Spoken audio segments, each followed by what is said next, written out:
Mary. Okay, noting the presence of a quorum, I'd like to call the Boxborough Select Board meeting to order. It is April 29th, 2026. And no, it's not. It's April 28th, 2026. 7th.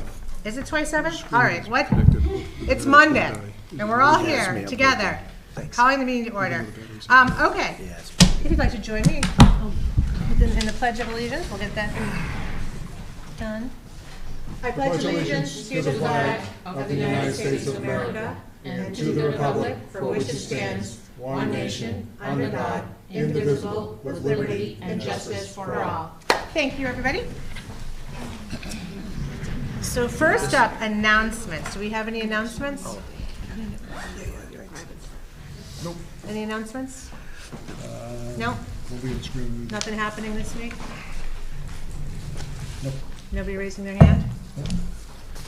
Then next up is public input. Does any residents, anybody attending the meeting have anything they want to share with the board? We're moving right along.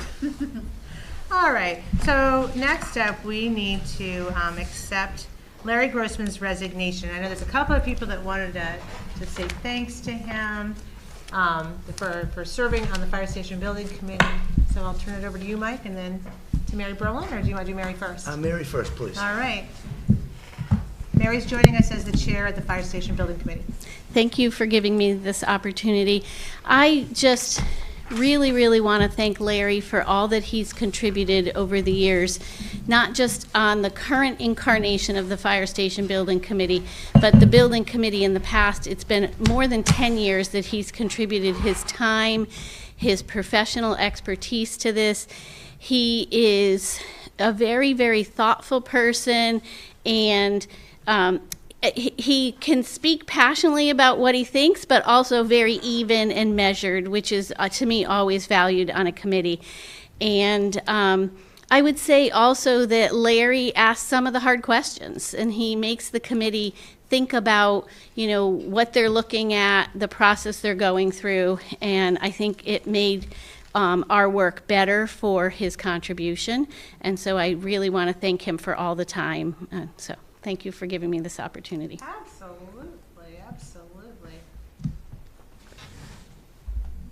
I have similar thoughts and some additional thoughts. I've had the opportunity and the honor of working with Larry since I arrived in town here. He was on the building committee, as Mary said. He brings 40 years of experience as a registered architect. He brings that skill set and competency. He's very analytical, but I would agree, also very thoughtful. He often brought a different perspective into the room. And a couple of times when he had an opposing perspective to what I had, it took a second. And I'm like, but he made me think more deeply about why I felt strongly about something. And often I changed my mind because he was bringing up a different way of looking at things. And I think that his years of experience as an architect, as well as just the way he thinks and presents and thoughtfully explains, always made the project more robust and our discussions deeper and more meaningful. So I really appreciated my time working with Larry and look forward to seeing him around town. Yeah, thanks, Mike. Yeah, do you think we can get him to volunteer for anything else? Does anybody else have anything they want to say? I think I want to echo what Mary and Mike said, and he definitely brought a lot of technical expertise and sometimes like the uncomfortable conversations too, because we often, like some of us felt a certain way, and he was always the one at times to challenge us, which was good to have that different perspective. I will definitely reach out to him and make sure that at least he follows the Fire Station Building Committee along, and as someone who had in-depth knowledge and had the working relationship with us, maybe he can at times steer us in the right direction too, even if he's not part of the committee. Be a consultant to the committee? Pardon me? I'm teasing. Be a consultant to the committee. Yes. Well, Larry, thank you very much. Thank you for his contributions. Yeah.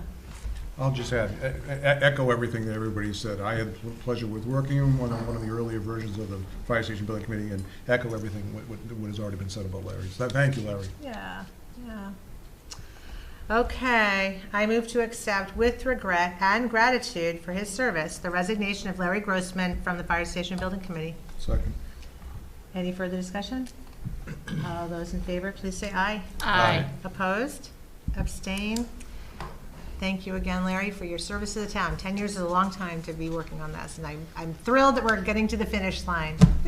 So, thanks. So, while you're here, Mary, next up is discussion and possible action, consider adding an additional member to the Fire Station Building Committee. So, my understanding is you have 6 people on the committee now. So, one of the challenges is, of course, if you have a split vote, you're not going to have anybody to break that. But do you have any other thoughts as the chair of the committee on kind of what you think the next step should be? Well, And feel free to take that mic out. no, that's right. I think it would be great if we could get someone who had the architectural experience, given the phase that we're in. We're going into design, and that is a skill that no other current member has. Larry had. So, if we had people who have those skills in town and are interested in volunteering, that would be great. We'll need a fair amount of civil engineering work as well, so that could be a contribution. So I think somebody with either of those skills would be fantastic. Okay. So all right. So what we as a board, SB, needs to figure out tonight is what process we want to take. Now, one of our options is to take the list of people that volunteered before, and actually there are people with those qualifications on, because we did go through quite the process and interviewed and all that good stuff. So we could go back to that list, see if anybody is interested. We could also, put it out for a couple of weeks and see if anybody else raises their hand and have a more formal process. So I'm looking for your input on what you think, what makes the most sense to build, maintain that strong committee. I think what I would like to do is look at the old list and accept new applications and really give them to Mary and the FBSB to let them take the first pass at it and let them say who they like on the committee and who they think would be an asset to their group, and then it'll come to us. I had the same thought as Bob, which was like, can we do both? Like we have a list of interested people, but we can also say to the community, anyone else interested? I don't know the details or the specifics of the process, but seems like we have. Right, exactly. And what I was just going to say, and Mary, I'm going to throw it back to you, unfortunately. I say, you have the list, or Mike can get you the list, and we can. And if you would reach out to them, say, would you be interested as chair of the group? So Sam, just so you know, what we did is we really put it out there to the community, and we were looking for specific skill sets to build a strong group of people to shepherd to the next step. And not everybody who raised their hands was chosen, but everybody did come in and interview with the board. So that's what we did before. I know that. Yeah. So yeah, that's fine, but it just seems, why not say, here's our candidates, but anyone else interested? I think that's the spirit of what Bob was saying. It's yeah. Wes? I don't really think it matters. Priya? Well, I think the key is not to have a delay in the process. I think we want to make sure that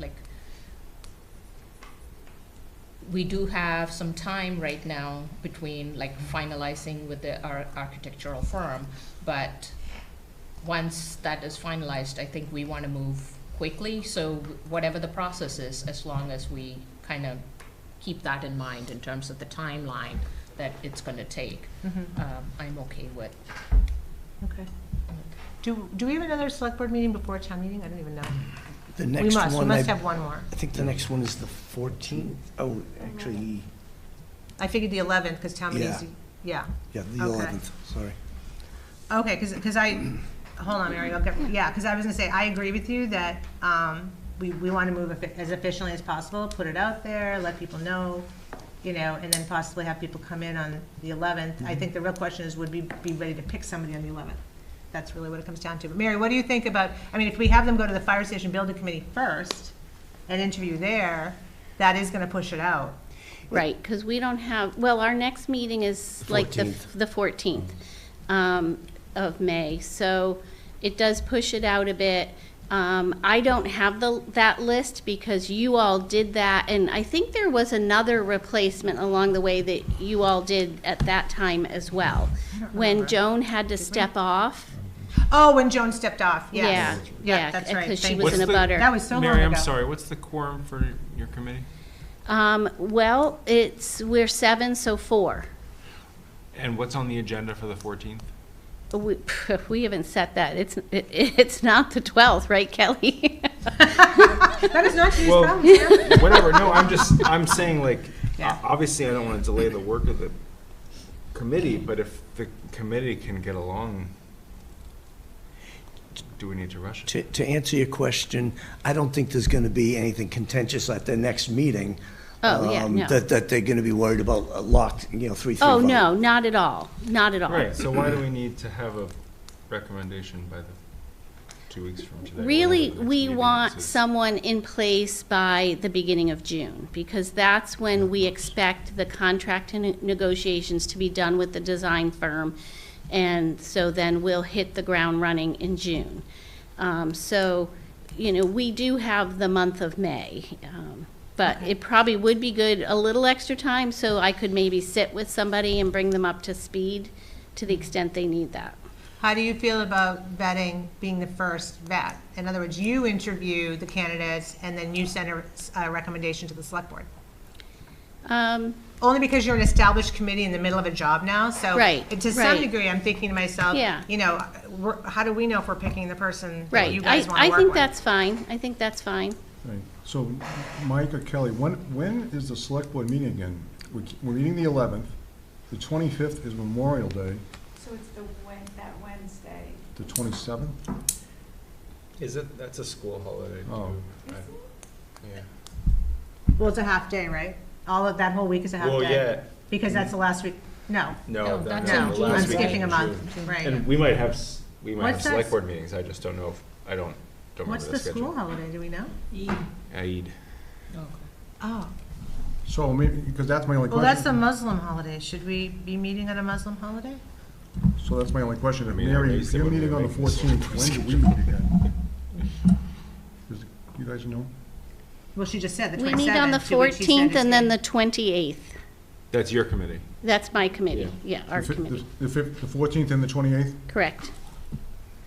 So, yeah, so, I So mean, that does beg the question. We haven't met on other religious holidays. So I am thinking that we don't meet on the 27th if that's a religious holiday.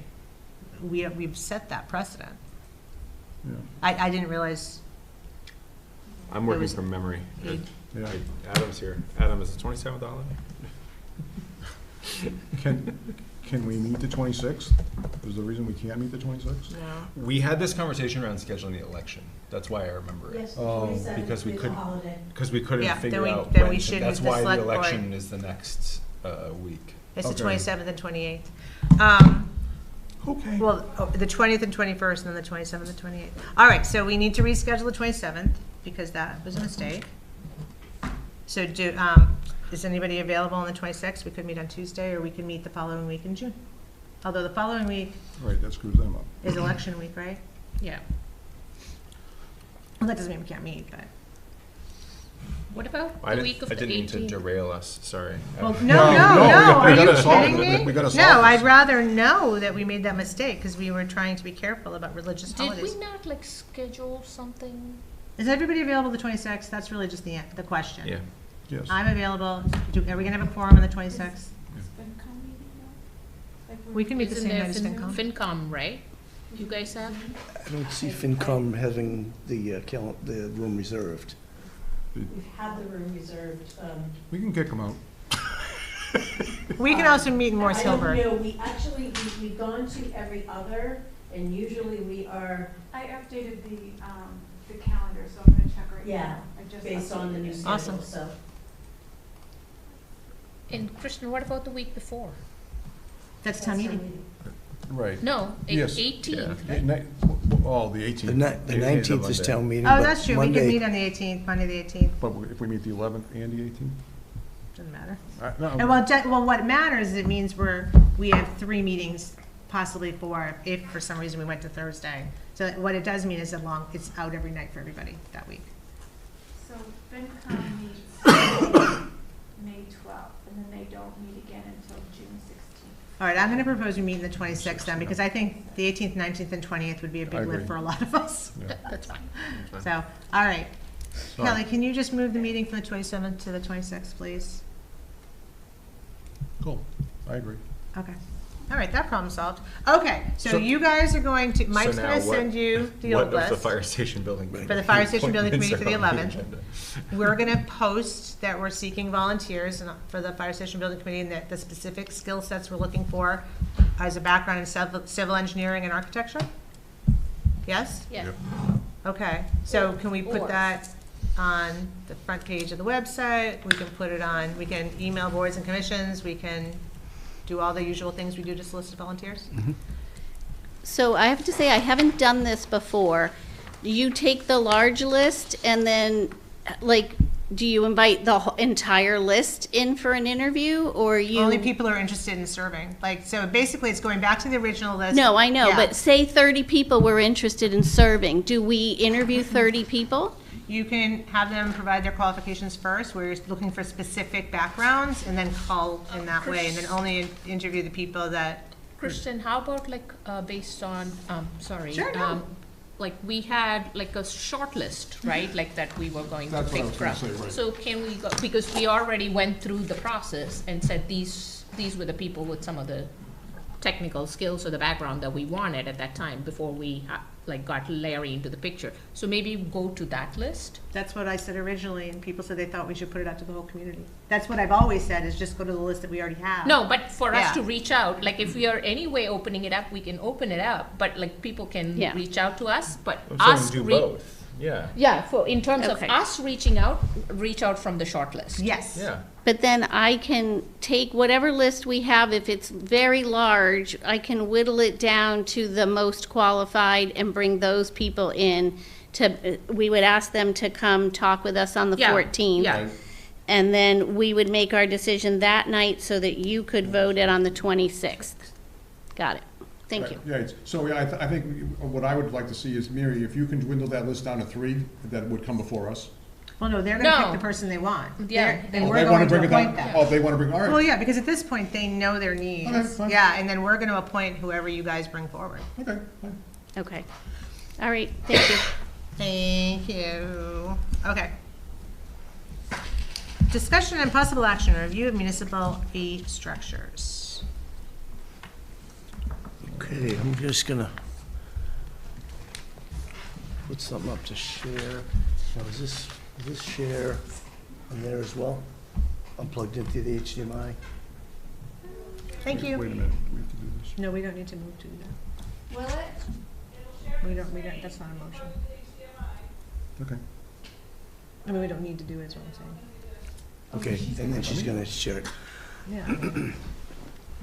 Yeah. So, following our last meeting, the DPW director and I met last Wednesday morning and went through all the data,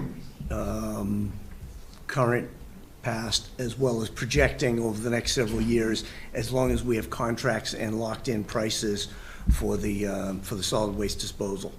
And what I've put up on the screen is, and I'm assuming this is gonna go out by Zoom, I don't see it on that screen yet. Okay, thanks. So I've just got a bulletized list a bulleted list of some recommendations that I'm making to consider. One is, we've talked about raising the summer program fees at Flera, and the Recreation Commission has agreed that they would like to start, and they have advertised to raise that by $25 this year. This year or next year? For, Because they've already taken registrations for this year. right, and they started with this increased Oh, okay, fee. they already, so Yeah, they that's already did That's already this. baked in, Already done. right. Okay. Right, and I was actually looking to raise it a little bit more, and they recommended $25, and I thought that's a good start. And then maybe we look at it next year, revenues versus expenses. Next on your list, I think, go back to that for a Yes. second. I think one of the other things that we have to do is look at the ratio of paid counselors, counselor in training that are basically volunteers, and then campers. Because as someone who picks up, it looks like there's almost as many counselors as children. So I think, and we have a long-standing tradition of offering kids jobs, right? You go through the program, then you get to be a CIT, then you go to high school, and you're somewhat guaranteed a job, you know, legacy. But I think that when we're looking at self-funding, we have to figure out what do we really need and what can we afford, and maybe everybody doesn't get a job, which breaks my heart, trust me, but maybe there isn't a place for everybody. But I would like to look at that, and I'm sure there are state laws on, you know, camper per, right, ratios, thank you, but I do think we need to look at that. Yeah, absolutely, and that's part of the discussion that I had with Hillary, the chair of the RecCom, back in the fall, like mid-November, about, you know, looking at, you know, market the program heavily, see what your signups are, and then with this $25 increase, look at what your revenues are, and then how much staff can you afford to hire, making sure that you have enough to cover the number of people that you have coming to the program. And I want to go on record as saying, I don't know when I'm picking up who's paid, who's not paid. I just know that it seems like it's close to equal sometimes. Right. So I could be totally wrong. I'm sure I'll be pilloried for this. But that's, but just trying to understand that as we're looking at numbers across the board. Yeah, absolutely. Okay, thank you. Mike, can you tell us what, how much the town picks up for the summer program and what percentage of their total budget that is? If It's just round numbers. Yeah, if memory serves, I think that we taxed about $43,000 last year for paying summer help, and I believe they took in around $70,000 for the summer. Okay. And do we have any idea what their actual operating costs are? So something like 115,000 or something like that would be Yes, their budget? correct. Wait, I'm confused. Well, what he's saying is if they got $43,000 in taxes plus $70,000 No, in 72 revenue. was revenue.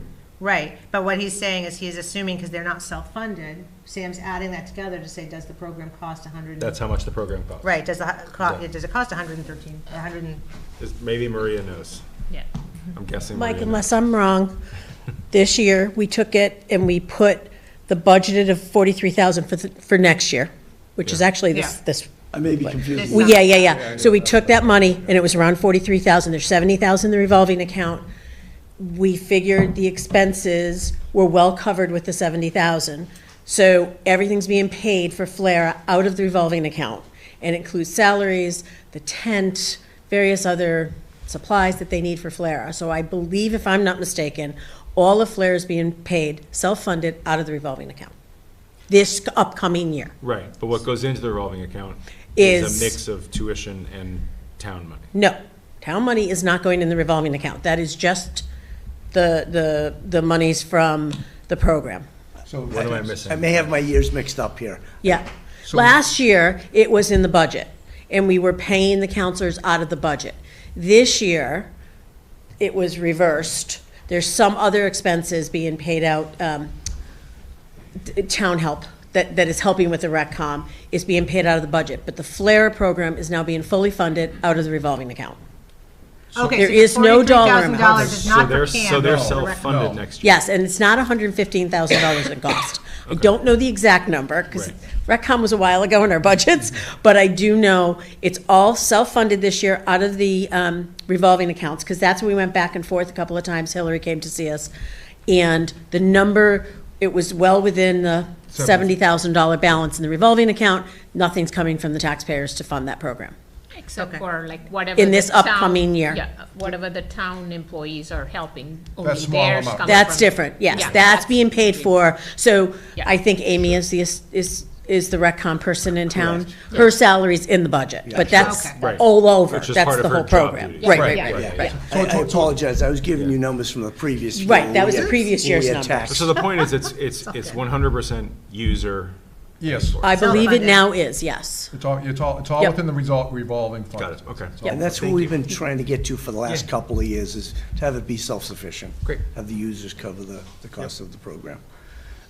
So the next recommendation is that we change, it's not a significant change to the way we charge permits, but it is a significant change to the way we pay out the inspectors for the permits. And that would be specifically our part-time per diem inspectors, which would be plumbing, gas, and electrical. So the town has been using a model which is fairly outdated. There are not many communities that are paying the way that we had been paying, which was you take in your permit fees, and whoever does that inspection gets 90% of those fees.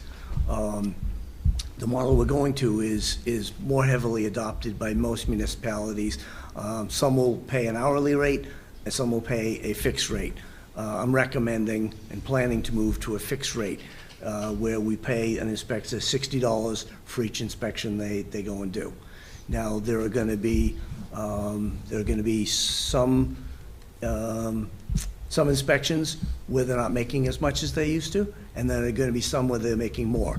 For example, a condominium complex where they go in and they can knock out, well, let's say 12 or 20 inspections, they're going to get that $60 per permit, and they're going to be able to make really good money doing that. Whereas some of the larger commercial ones, it may take them a little longer, and so the ratio is not going to be as high. But this is a more sustainable model. The model that the town has been using is becoming less and less sustainable with letting all that permit fee go out the door. Some of it should be going back to some of the costs that are internal to running the inspections program, software, equipment, tablets, things like that. So that's the plan. I've notified all the inspectors that this impacts, and they have come back to me with some questions, but no real opposition or problems with it, just wanting to know how it's going to be implemented come July 1st. So that's the second recommendation. All right, let's Yes. go through that one. Anybody have any whatever's on that one? I like that. So, I'm sorry, Kristen. So I like that. So what did we decide? I'm gonna go back. What did we decide in the first one? Are we gonna have That they're this? self-funded. They already raised it $25. So basically, that already happened. So Polaris Summer Program is now fully self-funded. The RecCom has a $43,000 budget for other Yeah, things. right. Yeah, right, so this has already been done. Chuck, So the $25, per kid, they already raised it. they already Or raised it. per week or whatever it was. That one's already been done. Okay, great. Okay. All right, now we're talking about plumbing, Yep. gas, and electrical. Yep. So this has come up before. I think my only concern is there a way to separate residential from commercial? So my only concern is that we've got some big projects coming over let's just call it Campanelli project, right? And if they work on strict schedules, if they lose people, they lose them, and I'm concerned that if the inspectors aren't motivated to get over there, basically, we're telling them, you might have to go inspect the whole HVAC system in a commercial building, you're gonna get $60. Versus you're gonna inspect my HVAC system and you're gonna get $60. So I think that we need to consider something different for commercial versus residential, because I don't want them to be like, yeah, all of those guys have jobs. They all have companies. I don't want them to be like, yeah, I'm not going to Campanelli for 3 weeks because I'm gonna make $300 an hour working for Kristen, and I'm gonna make $60 working for the town. So that's a big concern of mine. Right. I did work on this with Alec and our building commissioner, and we've looked at it over time, and we really believe that this is going to work. I've also seen this implemented in another community when we moved to this model, and the concern we had in moving to this model was that we were going to lose all our part-time inspectors, and they were nervous about it. And we moved to it, we didn't lose a single inspector, inspections keep happening, and it worked pretty smoothly, so I'm confident we'll certainly. But we haven't had a project like Campanelli's for 20 years. Right. Well, Paddock was the last big one. So So- I just want to be cognizant of the fact that things won't move as quickly, because they're not going to be incentivized to go do those big projects for $60. Yeah. I think it will. The community I came from, they did a $350 million upgrade to the Gillette Stadium, where they were under the 90% model. And then before they did the next $350 million upgrade, we moved to this model. And it got done, we didn't lose any inspectors, they got paid, the town retained some money, it worked pretty well.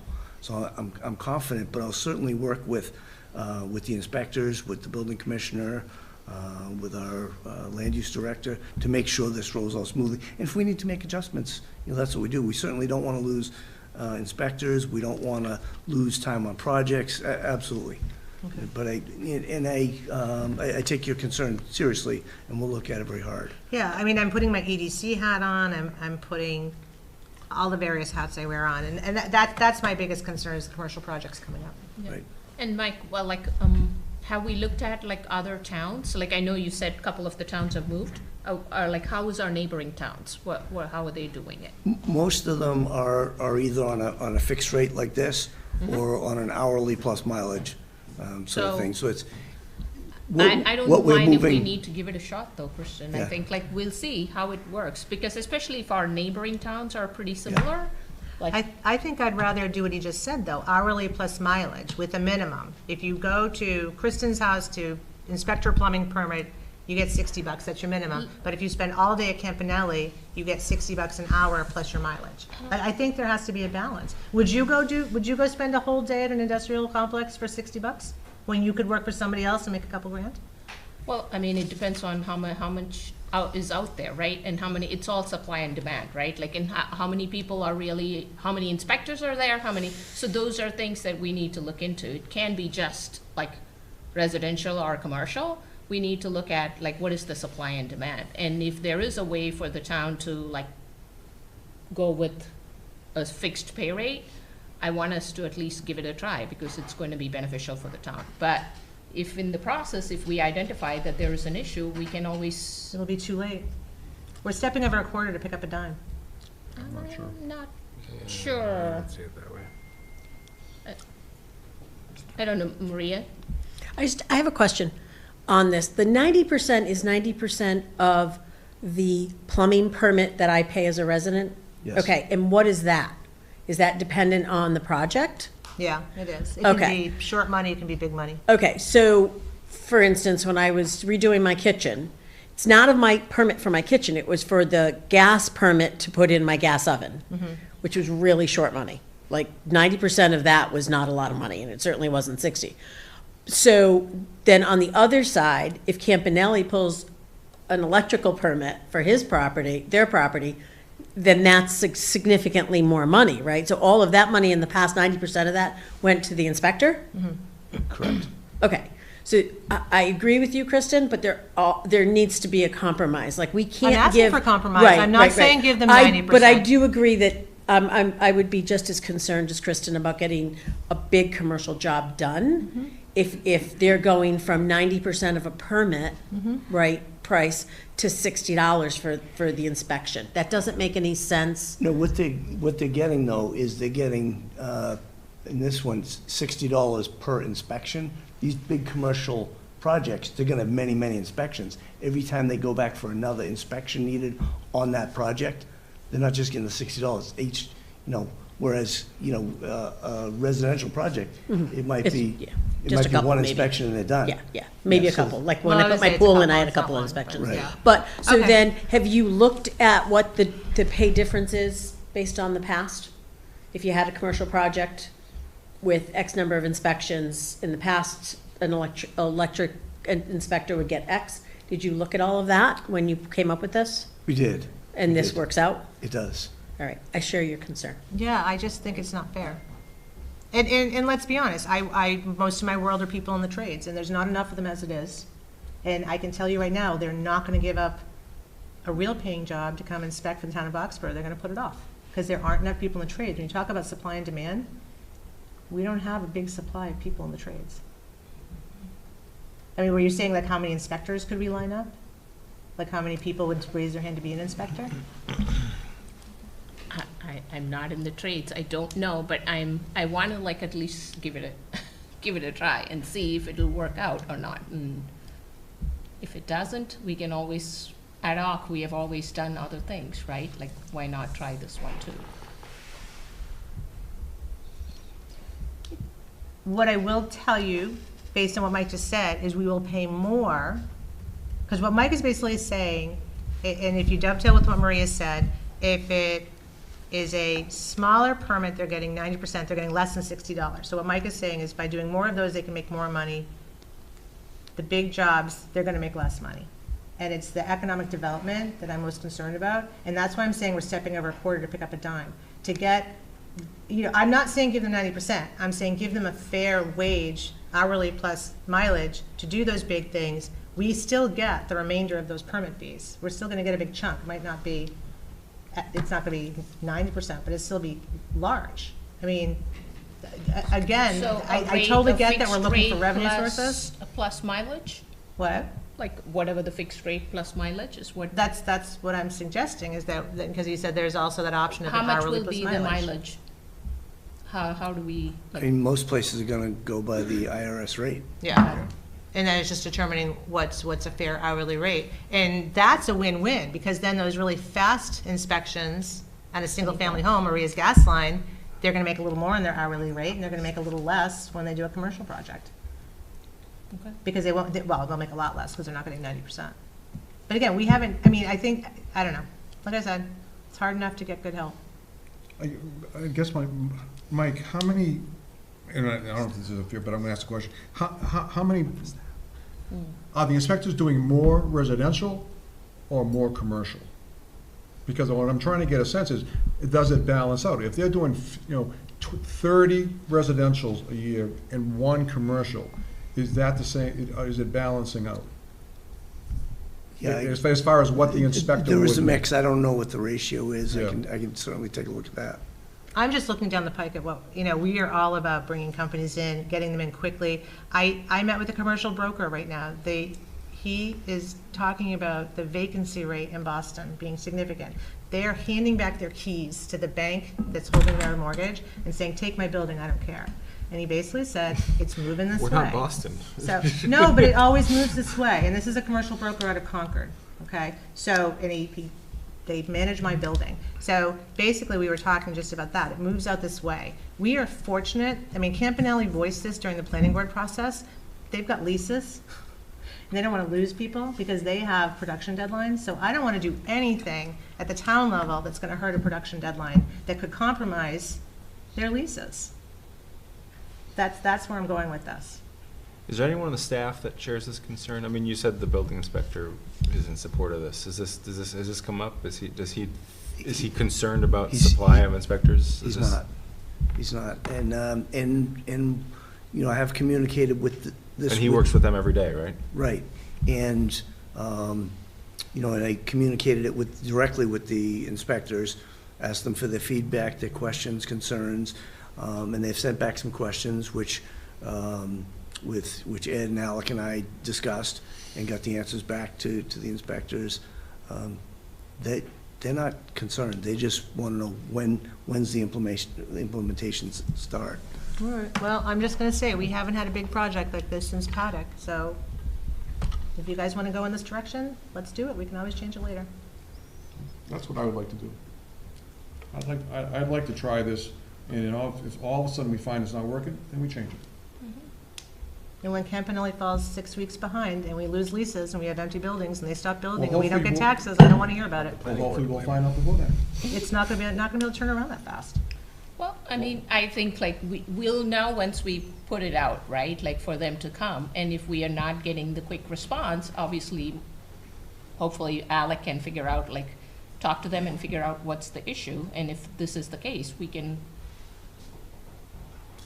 take care of it right away. I mean, hopefully we're gonna have an open communication with Campanelli, and Campanelli comes to us and says, your inspectors aren't helping. Oh, they're going to do that. Great, and they're great. I wanna hear that, I really do. Then we can hold the inspectors accountable, and we can hold Mike accountable. You want to be held accountable? Absolutely. All right. We probably need to make a motion for this one. The RecCom already did it, but we do, all right, you want to do it all at once. Okay, keep going. Okay, the next one is, I've always wondered why are we handing out 2 stickers to every household when they pay 1 fee? And I can give you the answer to that. okay, when my car, as a resident of this town, was in an accident, I didn't have my car to go to the transfer station.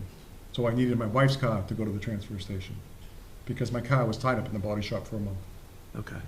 So that's why- It's the same thing. Rick's Surely up you in can Wells. come to town hall and Yeah. make your case, right? Yeah, I think, here's the, Ed and I have been asked to stop bringing in out-of-town people to the transfer station. We're getting all this stuff that it's not all coming from Boxborough. And to me, I think, handing out 2 stickers, I can't imagine that most people are using both stickers. So one sticker is either sitting on the counter, or it's getting loaned to a neighbor, or sold to an out-of-town friend, or something. If I'm being asked to stop the abuse and to stop stuff coming into town that hasn't been paid, somebody hasn't paid a sticker for, I think that's the way to do it. And if somebody has an accident, or, the car's out of commission or whatever, I think we can certainly take care of that here in town hall in pretty quick fashion. Can you buy 2 stickers for a household? Absolutely. So what you're saying is 1 transfer sticker per household Oh, no. for the $250, but, no, I'm a case in point. If Rick's in Wells, I don't have one in the Tahoe, I can't go to the transfer station because it's on his truck, because I prefer to put things in pickup than my car. So I'm kind of like Bob, I would still want 2 stickers. Yeah, and this isn't a hill for me to die on, but Ed and I have explored, how do we, take care of what people are concerned about? This person doesn't live here. I know they don't live here, and they keep coming to us. I'm like, they got a sticker. They have a sticker, and, so I don't know. But if every household needs 2 stickers, then we just continue doing what we're doing. I think it's something Again, we're all it might used be- to. What if there, I mean, we're gonna talk about the fees amount in a minute, and I have concerns about the amount of increase to the fees. What if there was a small surcharge for a second sticker? If you're in Kristen's situation, you need 2 stickers, the second one's $50 or 20, whatever, 25 bucks. That's what we used to do, yeah. We've done all kinds of iterations. Yeah, I only take 1 car to the dump. The other one doesn't smell like trash. I don't know. All right, we have a line of people. Anybody else on the board have a comment on the 2 stickers? Are you guys all standing up for 2 number of stickers? Yes. All right, Yes. all right.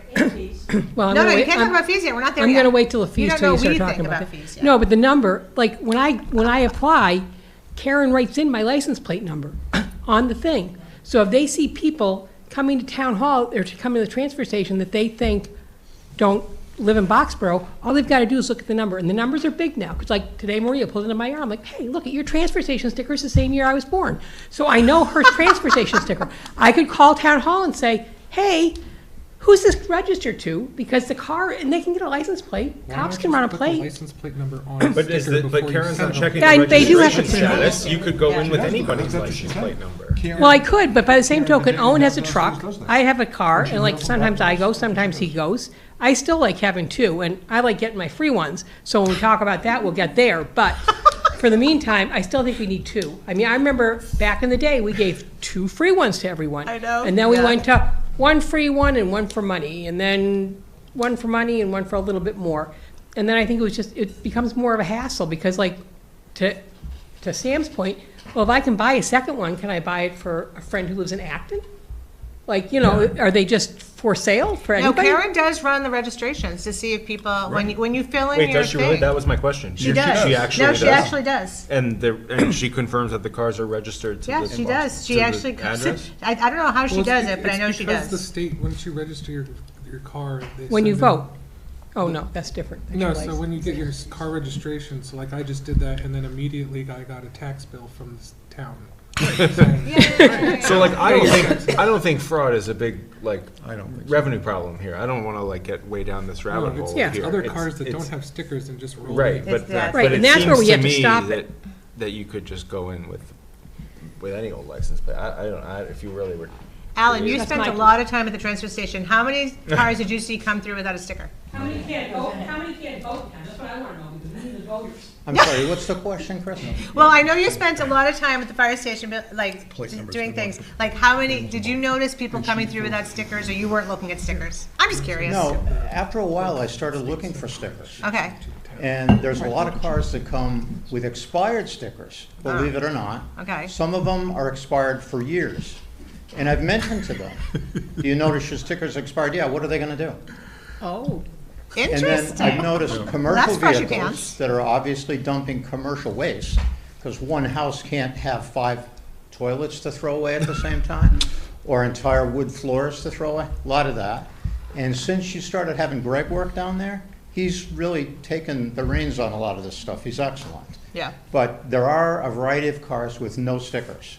okay. Now, the fraud part is probably because you buy 2 stickers, and then I could sell my second one to Maria for half price, or somebody else. Look at Maria, I didn't buy it. Well, maybe you remember, it used to be, after you bought the sticker, you had to go to the old DPW yard, and they would Yeah. install them on your car. Yeah. So you didn't have it to sell to Maria on the side, or to Becky. When Chris and I were on the select board went. We did it. and fixed them. Yes, we Absolutely. did. If that's the fraud part you're worried about. Because I would mean, get upset if they were correct. Nowadays, the ability to copy and make a fake one is so easy Put the that stickers you in. could get fake stickers in a moment. I never even thought of that. That Now, was my thought. poor Greg like, and Larry at they the bring transfer car- station, they can't read the license plate number that's on those stickers unless they stop the traffic, walk up to the window and Yeah. look at that number. Okay. And I wouldn't expect them to do that. Okay. And I never even thought of making illegal copies. So easy. Yeah, next. Who's Okay, got a so cricket? but we need 2 stickers in our house, right? Because I have a truck, and this weekend I was in Delaware, but John was here, so he had to go with his vehicle. And I don't think we should charge extra.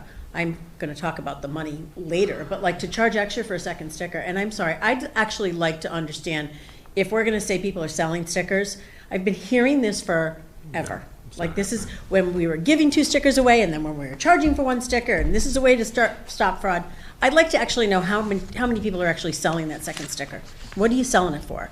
I do think, Ellen, what I've heard through the years and continue to hear is that there are contractors going in using our dumpsters, and that they're not from town. And I've heard that for years from, people who are at the transfer station. That, I think, is a problem. But, I mean, I really don't think I don't think it's a black market on Box Pro stickers. I just really don't. And I don't think you should provide 2 for a household, particularly if you're gonna start charging more money, and you should not charge for a second sticker. Okay. All right, Stick with 2. yep. All right, now, sticker, go ahead. All right, move on to sticker prices. Okay, the next 2 are 2 of many possible ways to try to run this program in the black. And the first one is to continue to not charge seniors. And that's we have a 3-year contract for what the solid waste is going to be. And these numbers are based on running that, instead of running it $60,000 or $70,000 in the red, to run it in the black. And I said when I came before the board a couple of years ago, and around the same time I went in front of FinCom, if the town decides that it wants to continue to subsidize this program, that's okay. But we just have to acknowledge that that's what we're doing, is we're running in the red, and we're taxing the entire town for some part of the town to use this. And if the select board and finance committee decide that's okay to do, then that's okay. I'm just bringing you recommendations on how to run this program in the black, and have it, like the recreation program, have it be sustained by the users that actually go to it. So that's what these recommendations are based on. So for the first sub-bullet is to raise the sticker up to $250 from $150 in FY27, and then raise it by another $25 a year later, and then 2 years later, raise it up to $300. And then the second sub-bullet is to charge seniors who have no fee currently, a nominal fee of $25, and then again, charge $250 in FY27, and then not raise it again until FY29 by $25. And that's what those 2 are based on, is just to get the program sustainable and running in the black. We're continuing to kind of, And just to be clear, so both of these options take it off of the taxpayers entirely? correct. I want to be clear. I think like it's disingenuous for us to say like a portion of the population is paying for another portion of the population. That happens with everything, right? Like, I mean, we have some people who don't have kids, but they pay for the schools. So there are The people. schools aren't a user fee, it's, I know. It's not a user fee, but like it's still tax, right? Like, I mean, people are still paying for the tax. So like, why can't, I think there's, I guess- like, we live in a symbiotic society, Right. so we need to be able to, especially I'm against the seniors being charged for the stickers. I guess what I mean by that is so like, the roads, in some way or another, everyone uses the roads. In some way or another, all residents of the community are serviced by the town buildings and the town staff. And the schools, while I may not have children in school anymore, I once did have children who came through the public school system. So at one point, the schools, do touch every family. And if you've moved from town to town, well, then you may have paid your school, what supports the schools in a different community. But the transfer station and the recreation program are a little bit different. Those are more, you select to go to those. So, there are 1,000 people electing to go and use the transfer station, while the rest of the community doesn't. And same with the recreation program. People elect to go and use that, and others don't. And that's all I was trying to say. I know, I mean. And then, I guess, along with the sticker fees, the next bullet line down is, Ed and I looked at the mattress fees, which I discussed last time, as well as the appliance.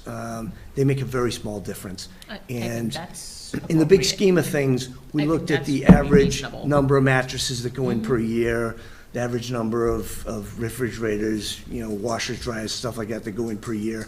And if we charged what it costs to dispose of them, it would be bringing in, something like $6,000, as opposed to raising the sticker fee, which, would amount to about, $40,000 or $50,000. So it was for the logistics of handing out individual tags to go be collected. It didn't make fiscal sense. Although I thought it might, but the numbers just didn't make sense.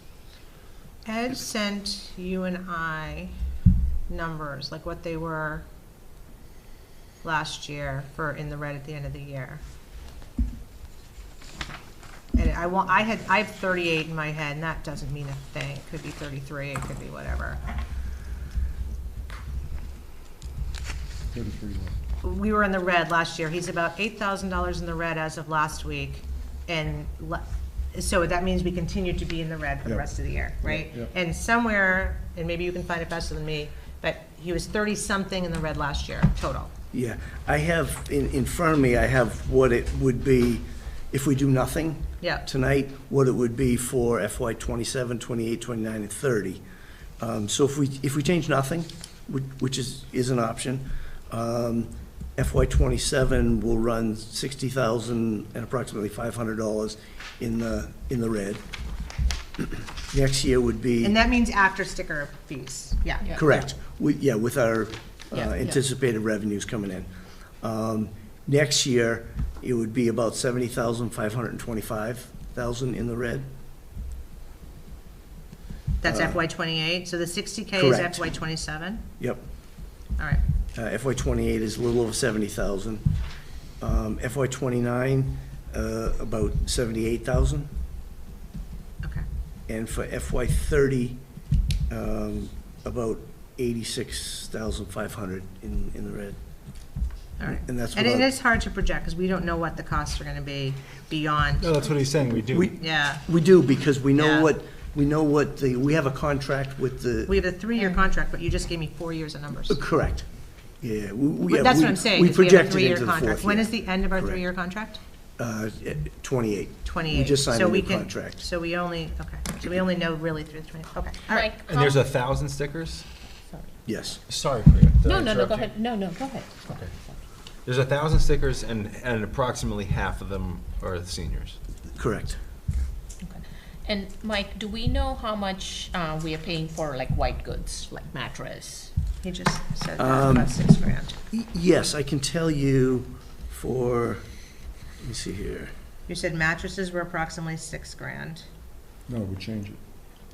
No, he said it cost us about $6,000, he said. It wasn't gonna be a nominal difference. Oh, okay. That's what he said. Hold on, Bill. So for mattresses, about $6,400. What about for other, like, I'm big look- ticket, like, That seems like a lot of money. Why would we not pursue that? Because of the No. logistics, It's gonna cost $6,000 to make it work? it's don't more understand. hassle than it's worth, is what Ed is saying. Because we can't let the guys collect money there, so we had a system where people had to come to the town hall, and they could use Unipay Now. You bought a chit, then you could deposit, you had to give them the chit, it all had to be, it had to be managed. And what Ed has said to me before You're is- asking us to double the sticker on our residents and saving $6,000 on mattresses is more money than it's worth? No, what he's saying is that the sticker is going to be a cleaner, more manageable way to increase the revenue Well, than except half have the to people aren't manage the paying for the chits. sticker. What? Except half the people aren't paying for the sticker. Right. I don't understand why we wouldn't pursue some type of fee structure for the goods that cost us Yeah, money. we certainly could, and it was about for the appliances, yep, it was about $4,300. For electronics, So that's $10,000 right there. That's 10,000, yep. correct. But among 500 fee-paying sticker owners, that's.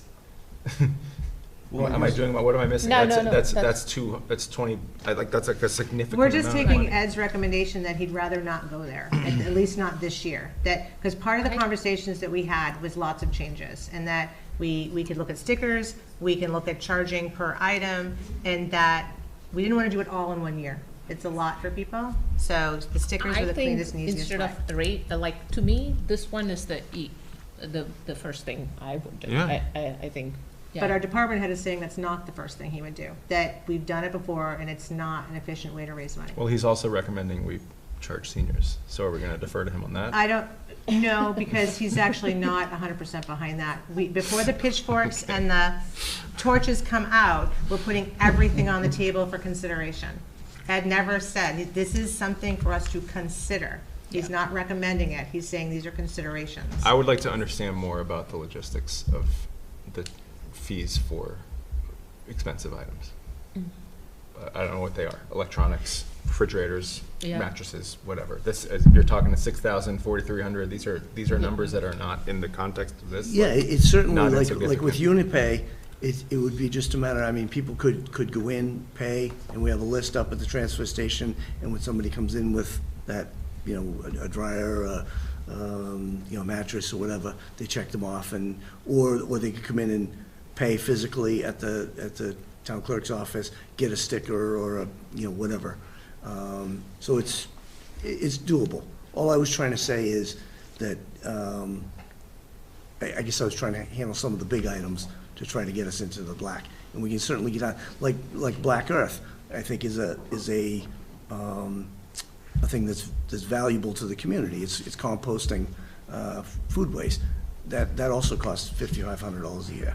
So they all have costs. There's light bulbs, there's all kinds of categories. And we're trying to break it down into some of the ones that would, we could quickly move to. Truthfully, when everybody's in a minimum of an acre of land, why are we composting at the town hall? I actually have a bigger issue with that. Compost in your own backyard. That's fine by me. I mean, Like, I don't know why we're doing that. I know I have clients that pay $99 every 6 months to have it picked up at their house. If you really wanted to use Green Earth, you could do that. But anyway, But all don't right. forget, just all that money that we pay Black Earth will just go into the solid waste. I mean, I know per ton it's like a little bit cheaper, but the savings the savings for stopping doing Black Earth are much less than what we're talking about No, for fridges. I mean, But what we did before, when I was more involved with the transfer station, is we worked with DEP, people were given composting, basically we educated people that you live in an acre of land or more, you can compost at home, you don't need to put it in your trash. Let's And do it was that. about education. Yeah, let's do that. Let's Well, I don't know if DEP still has any of those programs, but that's what we did the before. Sustainability Committee, I'm sure. Yeah.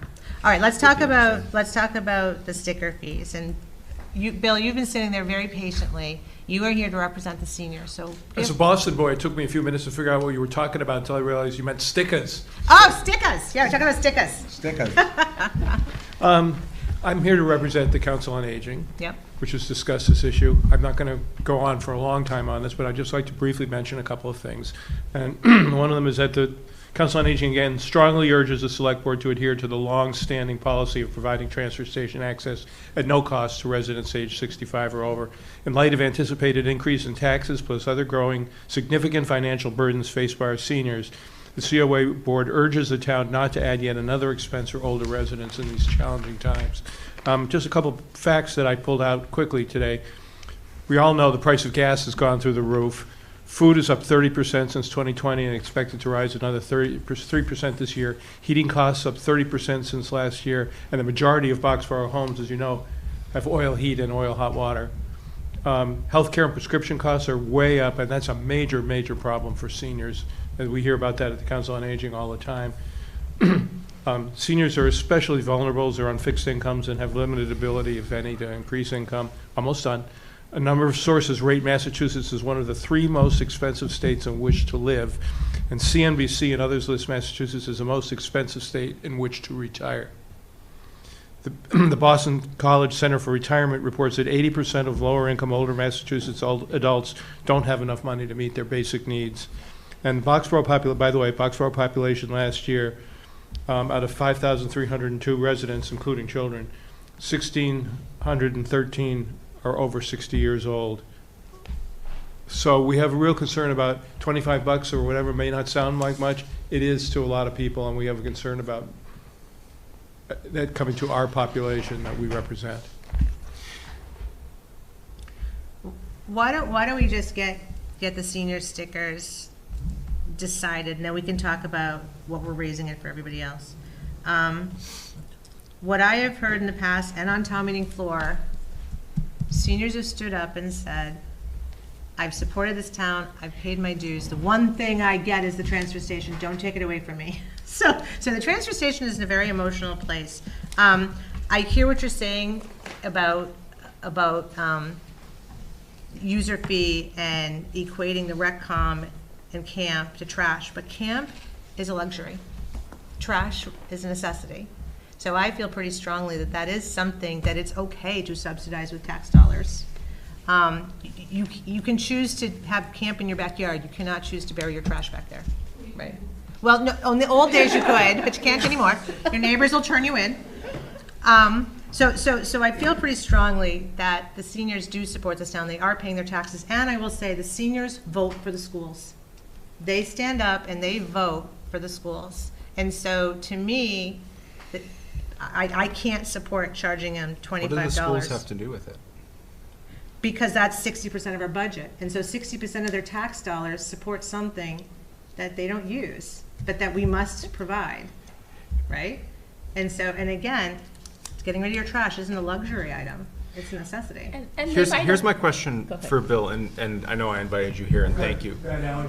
That's okay. Thank you for coming, and I know I invited you here, and you brought the data that I asked for, so I appreciate that very much.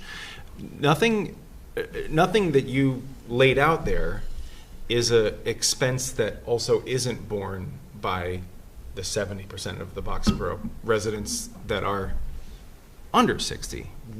We also have to defend the tax increases to working families with young kids. Gas is also expensive for us, so are groceries. We also heat our homes with fuel.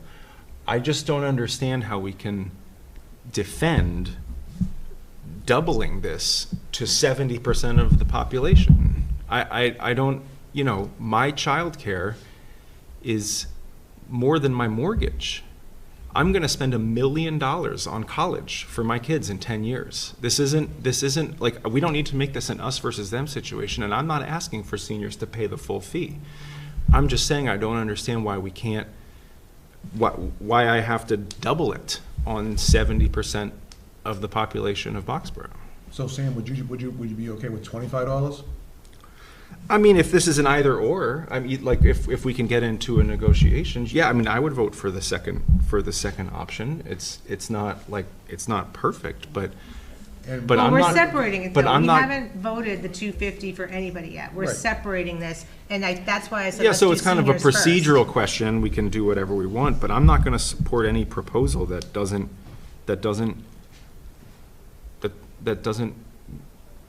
ask 50% of the users of a service to pay a little bit for the service. So that was my question, That's- Mike. If it's $25, and are we saying 500 of the stickers are going to seniors? Correct. But it might be only 250 households. I don't, because I'm not clear on numbers, stickers versus. And by the households. way, It's by the way, 500 households. Households, okay. and So- by so the way, it's we're 500 going to households. lose. Correct. We're going to lose if we do this. We're just going to squeeze a smaller and smaller number. Like, people will not use the transfer station. People will switch away and do something So else. I actually did we- some research on that. Why would you start spending $600 to $1,200 a year when you could spend $250?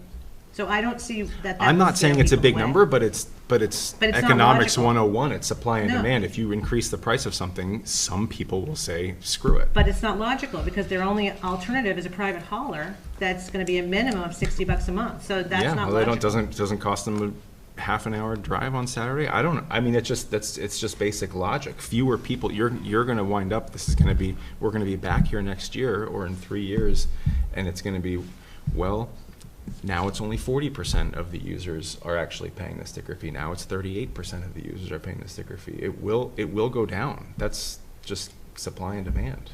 Well, what we're looking for right now is solutions to our revenue issues in the future. So I hear what you're saying, but I'm also gonna rebut what you said earlier. You and I aren't on fixed incomes. The seniors are. And I know people living on Social Security and they're not making it. And that's who we support. And I write checks to this town to help those people. And I'm sorry that it's not the same. I feel for your expenses, I'm but not saying it's the not same. I'm not saying it's the same. I'm just saying I asked, and I'm curious to know what burden is the town putting on seniors that is unique? And I've heard a bunch of things that I'm also having to pay for. I get that, but again, you're not on a fixed income, and it's harder for the seniors, and I think we owe them. That's true, though, Mike. I don't, we can can disagree disagree. on this. Yeah. I don't mind, but I'm just not gonna support it. That's okay. I don't, and I'm not asking, like I said, I'm not asking to make seniors pay the full freight. Right, exactly. But like a little bit seems to not have to double the fee, like that like I have to go around and say, sorry guys, it was 150, now it's 300, like I don't. Because I guess Sam, let me interrupt for a second, I apologize. So if we do if we take the 500 times the $25, that would be $12,500 that we would get in additional revenue. I think you said it was 250, it's 1,000 stickers, but 500 households, so it's, Right. That's so what I it's mean. 250 that pay the fee and 250 that don't, is that? No. No. It's It's 1,000 500. stickers, 500 of them are paying for the 1,000 sticker. households. But that's 1,000 households, so it's Household. 2,000 stickers, It could be. whatever. Yeah, but- Yes. yeah. One, Correct, Got it, yes. Yeah, okay. Right, but so it'd be $12,500. Correct. 500 times 25. Yes, it's 12. Okay, yeah, Yeah, I just done the calculator. sure, yeah. Yeah. So that's how much the revenue would be, that we would get additional. It should just charging $25 for that household. Sure. Okay. Yeah, I mean, All right, so right now, we're just talking about prices for seniors. Does anybody want to give input on whether seniors need to pay for stickers or not? I just want from the public or anybody watching. Oh, use the mic, Bill. My fellow board member Tina here did an AI search on what other towns are charging for seniors. You have to use the mic, sorry. Well, maybe, Bill, just back up a Yeah, little. it's mostly for the audience, Can yeah. can I offer this to the, I Yeah. can send you an electronic copy, but I happen to have a paper That's copy. fine. Gee, you can May I just- hand that over? What's it say? What's it say? Well, it goes on in different towns.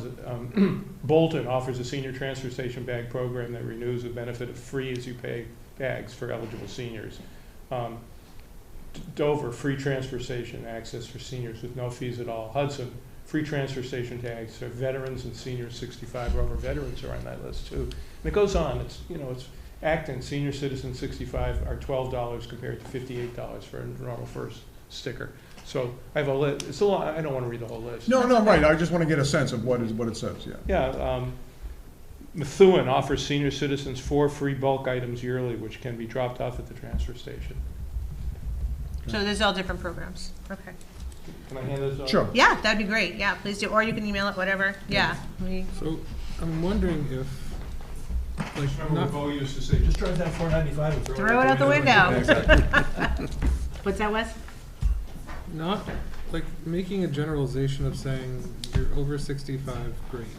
I get that there are some on fixed income, and there are also some of those households that $25 is not gonna break the bank, and it's not going to be a problem. And so, he had just said, like, those who qualify, and so I'm like, what does those who qualify mean?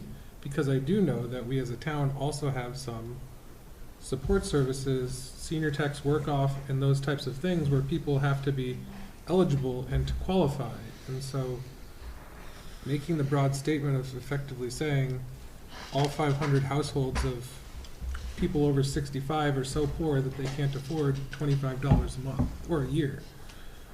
I just think it's kind of a general catch-all without really, like, the rhetoric sounds nice, and I'm not saying that that's not a reality for some people too, but we're also not recognizing the reality that some people over 65 can pay, and so $25 is less than what I spend going to the like. I don't remember filling up my gas tank for more, like, for that, and so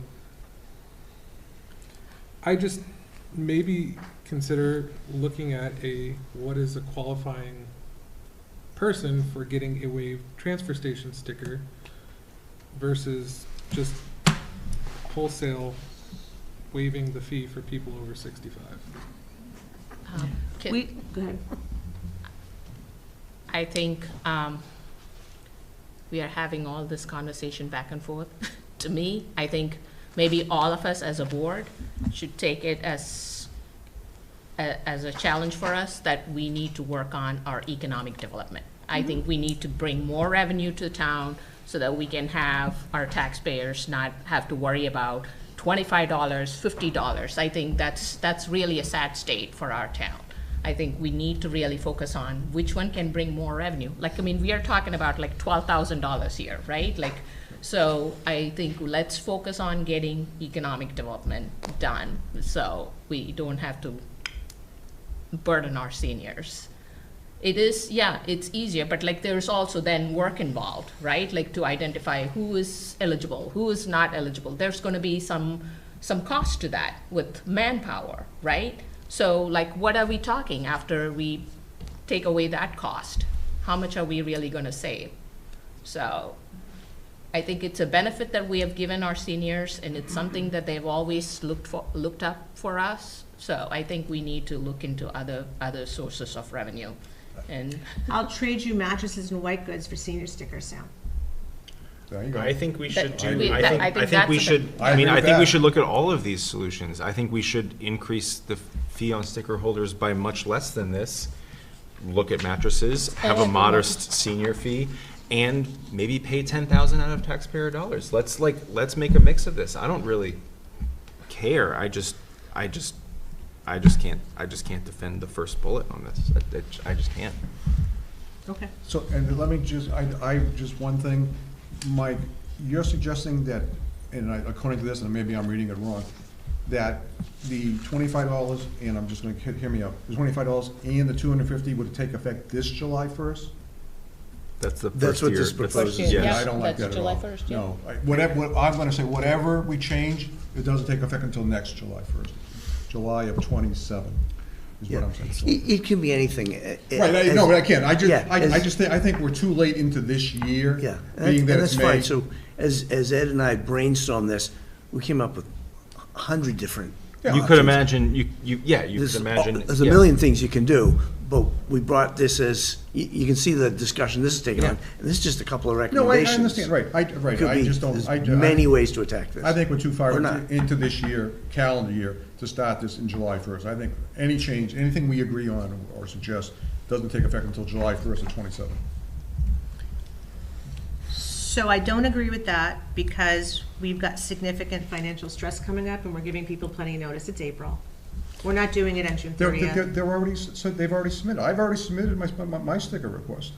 Now you're gonna, They didn't even put it out yet. you can, be online. Okay, well, I understand you already requested yours, but I don't think kicking this down the can for another year is beneficial. We can change the numbers, but, Okay, I'm standing up here now with my FinCom hat on. all right, The FinCom. budget for FY '27 has already been set for DPW and the transfer station with the current numbers. Right. So are you gonna vote in new numbers and then make a cut on the town floor for that budget? Because that budget has been submitted, and is being printed with numbers at 2 stickers per household, seniors are free, and it's $150. I agree. So So we don't have to- this issue actually isn't even, Well, it would. we don't need to decide it right now. Well, I Well, don't to know. me, You this could builds the decide, but if you coffers. decide, then somebody needs to make a cut. If finance committee doesn't do it, somebody's got to cut that budget, right? Because we're already submitted. So, It's already and done. Tell me It's how, already done. tell me how the stickers move through, though. The stickers go into a revolving fund? No. no, they go into Or the they go general right fund. back in? General fund. So if they go into the general fund, they flow back as free cash at the end of the year? I guess I'm not gonna use That's the a budget good as a reason not to address this No, year. no, they don't flow, they go into the general fund, and they're, the general fund, we use No, but that at the to end of the pay. year, whatever we don't spend comes back. So I guess I'm not. But- And would it be such a but- problem to change the budget on town meeting floor and reduce it? Wouldn't that be a kick? No, but I'm saying if you're gonna vote this, then that needs to be part of it, because I can't imagine FinCom would be like, oh, well, we're gonna fund the budget for this amount, which you guys now just reduced by this amount. If we're gonna need to, change that on town floor. But that's my FinCom hat. I have a resident hat. Okay. I am 61 years old, so I do not qualify for a free sticker. I know that you don't think we should be conflating the schools. I've lived in this town for 28 years. I used the schools for 14 of those years. I intend to pay for those schools through my taxes until they take me out of my house and bury me at South Cemetery. Hoping I'm 90 when that happens. You, me, and Wes. we're all I gonna live, do it. right, I live in a not huge house. I don't live in one of the fancy houses in town. I have a 3-bedroom home that I took a den, turned into a 4th bedroom, very small office for my daughter, so we could have a 4-bedroom house. My taxes are now over $10,000 a year. If I'm a senior and I'm averaging $2,000 a month in Social Security, and for whatever reason, that is my income, I'm on a fixed income. At the end of the year, I had $24,000, of which I got to pay $10,000 to the town for taxes. That leaves me $14,000 to live on, which is about $1,200 a month for groceries, gas, and heat. I cannot believe that we're arguing 12.5, I agree with Priya, is your white goods. I'm sorry if it is difficult for DPW to manage that. There's ways to do it. With today's technology, that's all I heard about. We have technology, we can do this. That's 12.5. You listed 11,000 and you didn't give us the number for the electronics. This is not a conversation that I think should be taking this much time up. The seniors have supported us, our roads, our schools, they continue to pay it forward. It is $25 may not seem like a lot to anybody. I understand childcare and gas and food, I get that. My husband and I are paying not childcare, but the rest of it, but we're still working. So we have other income. If I had to pick up a second job, I could do that. I'm not 86 years old. So I just think we need to keep in mind the seniors pay it forward. When we needed a new school, they voted for it. When they couldn't afford it, they all came out and they voted for the funds for the fire station. Let's just take a step back and not step over a quarter to pick up a nickel. Is that what you said? You never heard that before. one? But Yeah. that's what this feels like. And it also feels, it is disrespectful, I think, to drag this out. I don't think we should be charging seniors. And I'll come back when we talk about fees, because that's a whole nother conversation. All right, any more discussion about? Yes, Oh, I'm not sorry, done. sorry. Sorry. I just wanted to clarify a couple of things, because I know Wes said, we could have people fill out paperwork so they don't have to pay for it. People won't fill out paperwork, just like when, when I was working in the schools. Nowadays, it's all electronic, but people don't like to say they don't have money. This was a problem with kids who wouldn't get food because they wouldn't put in the paperwork for free and reduced lunches. And for the senior tax work-off, there is no income verification. Anybody can do it. So, you've got people who don't need it maybe, but they're doing it because their taxes have gone up so much since they moved here. So I just want to make sure you understand, there's no senior income verification for senior tax work-off. And I think people won't apply for $25 because they'll be embarrassed and they just won't pick up a medication that month, or they won't get something else they need. So I do think it needs to be zero. I know the schools are different, but again, we're all paying for the schools. My house has increased in value a lot, and people are like, oh, your house is worth so much. Well, only if I sell it. And where the hell am I gonna go? Right? I can't afford to go anywhere. I can't even afford to, unless I go to I don't know, East Overshoe in Western Mass, I can't sell my house and get something smaller unless I want to pay $500,000 minimum to go to Townsend. And my support group is here, so I'm not moving. Yeah, no shade on Townsend, it's a nice town. Okay, and I can't afford Enclave. So, I think we do need to be cognizant that there are people who will not fill out paperwork even if you ask them to. All right, I'm gonna make a motion so that we can just decide how we're moving forward with seniors. I move that we do not charge seniors for their transfer station stickers. Second. Any further discussion? In the next fiscal year.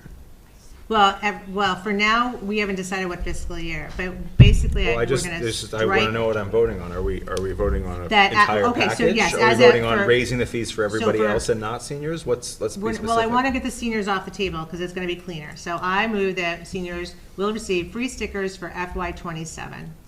That's my amended motion. Second. Thank you. Just Any that further one discussion? first. We are only. So we're just separating it out because it's going to be easier.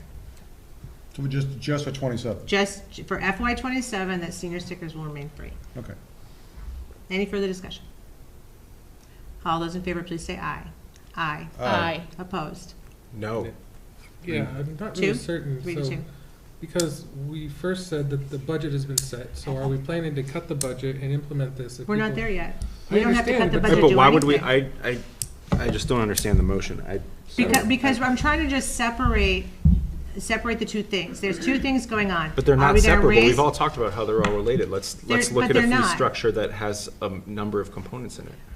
We need to, no, it's different, because the way it's set up right now is they a brought certain it- population pays for stickers and a certain population gets them for free. So we're saying, all right, we're gonna hold the free sticker harmless. Now we're gonna move to the population that does pay for the stickers, and we're gonna determine what we think is a fair amount for those stickers. And it might be $150, it might be free, Sam, I really don't know. But Why don't we're we separating just move it. this to 28 instead of 27, because as we've said, it's already been budgeted at the current rate. Right. So this really should be for 28 rather than 27. Why don't we take all increases off the table for 2027? We are, and that's what I said. Well, that's not No, what that's we're not what the voting. motion is. Well, what I said is for the, okay, so. Fine. We will amend that to senior, basically, all right, for FY '28 then. Through FY '28, seniors will not be paying extra for stickers, if that's the way you That's want to not go. what we just said. Yes. I know, I'm agreeing with you, as a friend, I'm just saying, how okay, about- fine. I don't understand the level of frustration. I don't understand what we're voting on. I'm trying to separate, I just explained it, what I'm trying to do is separate the issues that seniors are facing with the issues, with what we're basically saying, what are we doing in FY '28? Because we don't want to keep kicking the can. We just spent an hour talking about it, so for FY '28, I'm saying no seniors are free, and next we'll talk about everybody else. That's what I'm saying. Okay, what's the is motion? that- I don't, Well, we I already- voted already. We I already don't know what we're voted doing. through 2027. Yeah. But which- is this a different motion? I Well, don't- to me, it's the same thing, because we hadn't decided. No, I mean, honestly, right now, We haven't decided that we're not changing the stickers. Maria said we shouldn't change the stickers for FY27. We haven't made that decision yet. She didn't say we shouldn't change. She said, like, if we change, we'll have to make a change on the floor. Right, then we have to adjust the budget. Just on the floor, Right. yeah. I think somehow this became a lot harder than it needed to be, is all I have to say. It's a motion. So We already voted it. We're have- not raising senior stickers for FY27. Just So, leave it there. Like, what is the vote? That it was So- 3-2, not to raise senior, not Okay. to charge seniors for FY27. And I would make a motion that we don't charge stickers for FY28. For what? FY28, we don't charge seniors the sticker. Seniors, okay, that's I'm fine with that. I don't ever want to charge seniors. second. All those in favor of not charging seniors $25 for transfer station stickers in FY28, please say aye. Aye. Aye. Oh, maybe should we have a roll call vote? Bob? I didn't realize you became the chair, Bob. I did. Well, he made a motion, and I'll second that motion for FY28. So, I don't mean to make this so Keystone Copy, but the whole point is, let's get the senior stickers off the table so that we can have a productive conversation about what the other sticker people will be paying. So, You have to call the no's. what's up? You have to ask for the no's. You asked for yeses. You've got 3 Oh, yeses. but because you didn't let Bob finish. Okay. Well, no, because you guys all know whatever. Okay. All those in favor, the 3 of us said aye. All those opposed? Nay. No. Abstain? All right, so it's 3-2. Senior stickers will not be charged for the next 2 years. So this July and next July, there will be no cost for seniors. Okay, now let's talk about moving the stickers to $250 for FY20. What do you want to do? You want to delay this for another year? I do. Sam, what are your thoughts about? I told you I wouldn't support any fee proposal that Increase. kept this at 0. So keep it where it is. Where it is. So do you want to like then Kristen, move it to? Kristen can move. Yeah. All right, well, no, you need to move it. It's not my motion. I'm not in favor of keeping it $150. So if you are, then you need I to make move the to motion. keep the transfer station fee as it is for FY27. Second. Okay. For 27. For 27. Yeah, I think that's. Okay. All right. Like I said, I'm still concerned about our long-term expenses, and we're missing an opportunity. And I have talked to multiple people who have said to me, I don't care, bring it on, because it's still a significant value for a private hauler. Maybe we should, now that we have taken seniors off the table. We have to call a vote. Yeah. You haven't. No, we're having discussion. You have discussion, then you have a vote, Sam, and we are Yeah. discussing it. So, well, maybe we just get a little bit more now that we have taken seniors off the table. Can Why don't we get put that in little- the survey? Mike actually gave us a draft of his survey. Why don't we ask about how people feel about transfer station stickers in the survey? Yeah, so let's, for now, I think. Or is that what- just kicking the can? I don't know. We have to figure out other ways to raise revenue, you guys. I made the motion for FY27 on Yeah, purpose. and I second it. And So I maybe- look forward to continuing this discussion over the next fiscal year.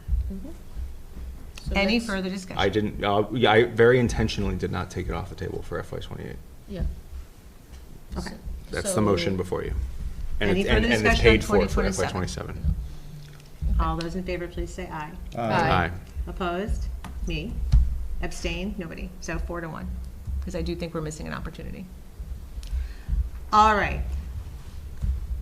Do you want to continue talking about FY28, or we want to wait until we're in the budget process next year? But we would need to do it early. November. I would just Yeah. say anything that we said now about FY28 is changeable by a vote in the future. Mm-hmm. So I just, Well, we can do it during the budget process and get FinCom input and maybe look at it more holistically. And at that point, we can talk about fee for goods for the. White goods. Yeah, I is can that bring not, back is that more- not implementable on a shorter timeframe? For starting this July, you're suggesting this? For mattresses and electronics and fridges, is that not something we can ask as a board for on a shorter time frame than FY28? But I thought you weren't comfortable making these decisions at such a last minute, and it would also require amending the budget on town meeting floor. I didn't say anything about the nature of the last minute. No, I think like he was more for the stickers, Kristen. I think for the mattress is what like that's not about the stickers, it's mattresses. I think I feel that there's some agreement here that we ought to pursue a program in which people that are throwing away items that are expensive to dispose can actually pay for them. Yeah, we can certainly. To help close the budget We gap. can certainly do that. Yeah, that I think. And if the money goes into free cash, the money goes into free cash. But I don't know why we would put that off just because we've punted the conversation on the stickers. For appliances and mattresses Yeah. specifically, Yeah. and electronics. Yeah. Electronics, appliance, mattress. Yeah, we can do that. Anything big ticket. Furniture too. I'd like to get Ed's input on it. Why not? We can't do furniture. No? He's on. Oh, Those you can light on fire. Only In your until May in your 1st. brush pile, in the back in your brush pile. For a Exactly. fee, I'll take You have to make sure it's a cooking fire. So you guys think I'm all here to be the feisty, upholstery but might have. bring a little levity to these. The But, upholstery well, might actually, all have. right, like, now we're getting toxic silly. things. We could have the bonfire at Steel Farm and everyone could bring their old furniture. Oh, Becky, did you have anything to jump? Yeah, I just wanted to ask, because Mike never did say how much electronics is. I know we've got 11,000 between oh, mattresses. I thought he said 4,200 or something. I like thought that was That appliances. was, I'm actually, that was white goods. I'm gonna have to 43 was white double goods. check because I had read the number from electronics, which was 4,300, but I don't see the appliances, so I need to find out what the breakout is Okay. on that. But it might be Electronics- like close to 15 grand that we could raise, right? I mean, and I know It it's could more. be, yes. I know, Chris, and it might be more work for them, but Ed just got $20,000 raise. And so he needs to figure it out, so we can get some money to offset that raise we just gave him. Maria? We could also be grateful for our fabulous department heads, and Ed, I'm just gonna say it, Ed saves us so much money. I am not gonna regret any of those decisions, ever. $15,000 sitting on the table, we should take it. Yeah. But he's not gonna have any issue with whatever is decided here. Yeah. Yeah. He and I will implement that. There's no issue. Yeah, I was gonna say. So Mike started this whole conversation with, I'm bringing this in front of you because right now our budget supplements the transfer station. And if that's what the town wants to do, it should be transparent. And what I've not heard is, because you didn't hear it from FinCom, like I don't think we pushed back on this, in fact, I think what we said at Budget Saturday, and I'm not speaking for the FinCom, but I'm speaking from my memory, was, gee, Ed, that almost doesn't seem like enough money for tipping fees. Yeah. Are you sure that that's enough? Because last year, it did come down a little bit this year, and the budget, we made him come back to confirm that. So I actually would like to hear if the town, I mean, I keep hearing Ed is concerned about it and Kristen's concerned about it. I know we're coming into hard times, but what I'm not hearing is anyone saying we shouldn't be subsidizing to a certain extent, not entirely, but to a certain extent, the transfer station. I don't hear that. I actually said that. I said that we have an obligation. Right, but So I do think actually that's, did but say I that. think that as that's how Mike started this whole conversation, and I think that got lost in this very long convoluted discussion about free stickers and how much in fiscal years. So I think since you voted FY '27 to remain the same, and the seniors get their stickers, I think the summer into the fall is a good time before budgets to have a conversation, but maybe to even get a sense of the meeting vote in October when we do a fall town meeting, because there's gonna be planning board stuff from the town, to understand really what the town thinks about the transfer station, because we just keep hearing it's too expensive and nobody wants to subsidize it.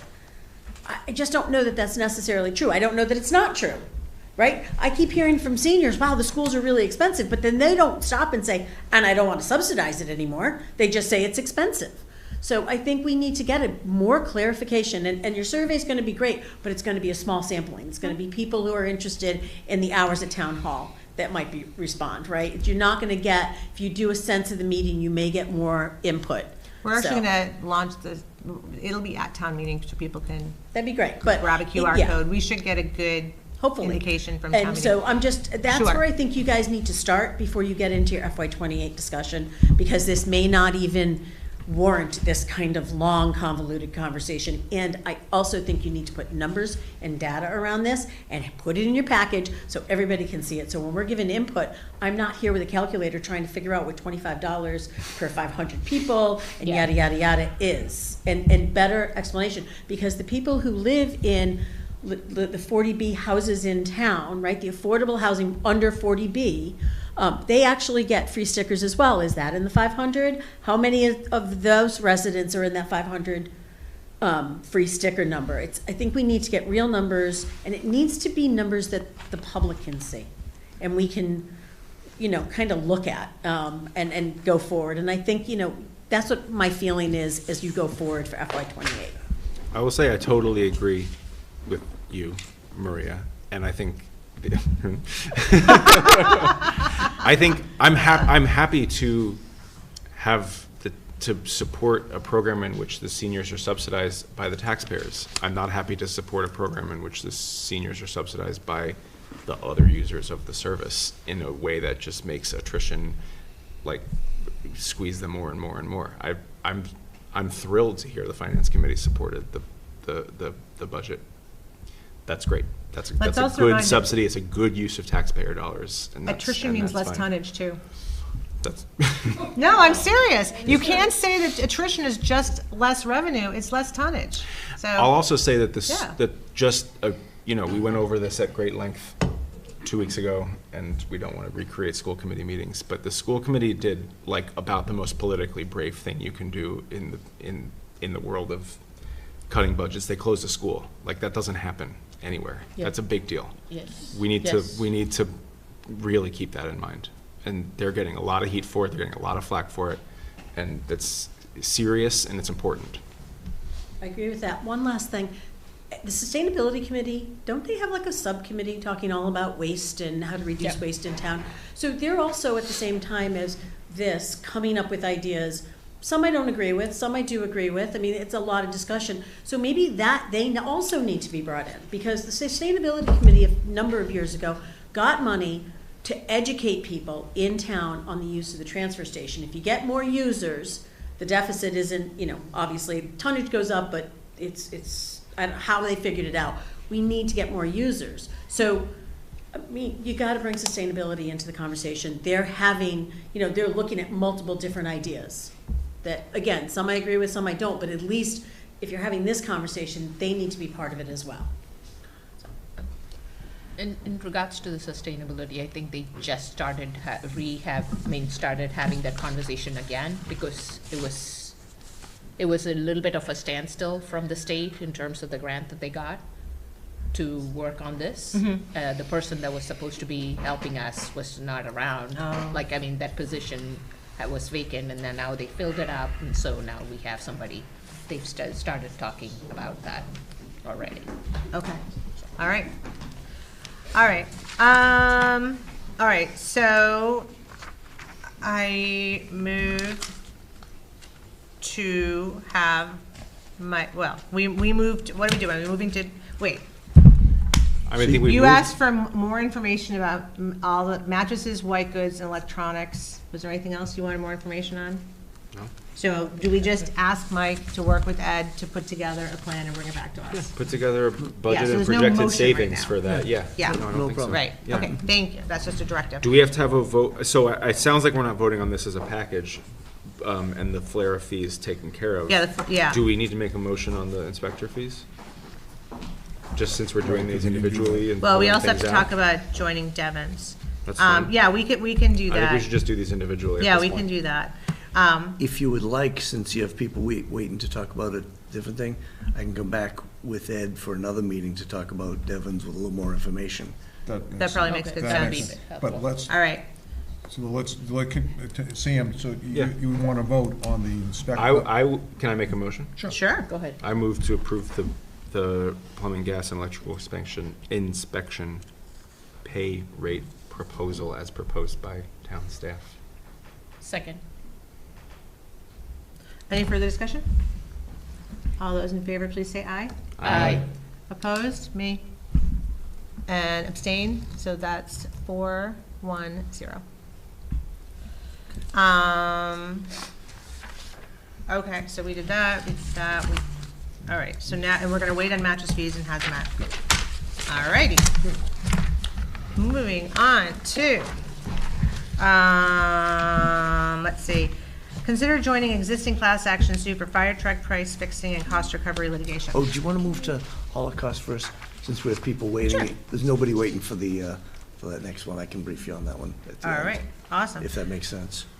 Okay, so a few of us attended the amazing program put on for the Holocaust Remembrance Day this past winter, and we talked about bringing it to the board to see, to see what else we could do. So we did invite some community members in to give us their thoughts on what that should look like. But first I wanted to kind of open it up to the board. I mean, what I would like to see, with anti-Semitism on the rise, and I know we like to think it's not happening here, but it's happening everywhere. And I think the Holocaust Remembrance Program was absolutely amazing, and I'd like to see us doing even more than that. So we are looking for our experts to come in and kind of share with us what they think that might look like. So we have a special guest, and then open it up to the board, and the community. So, hi, how are you? I'm spacing your name, and I can't read it from here.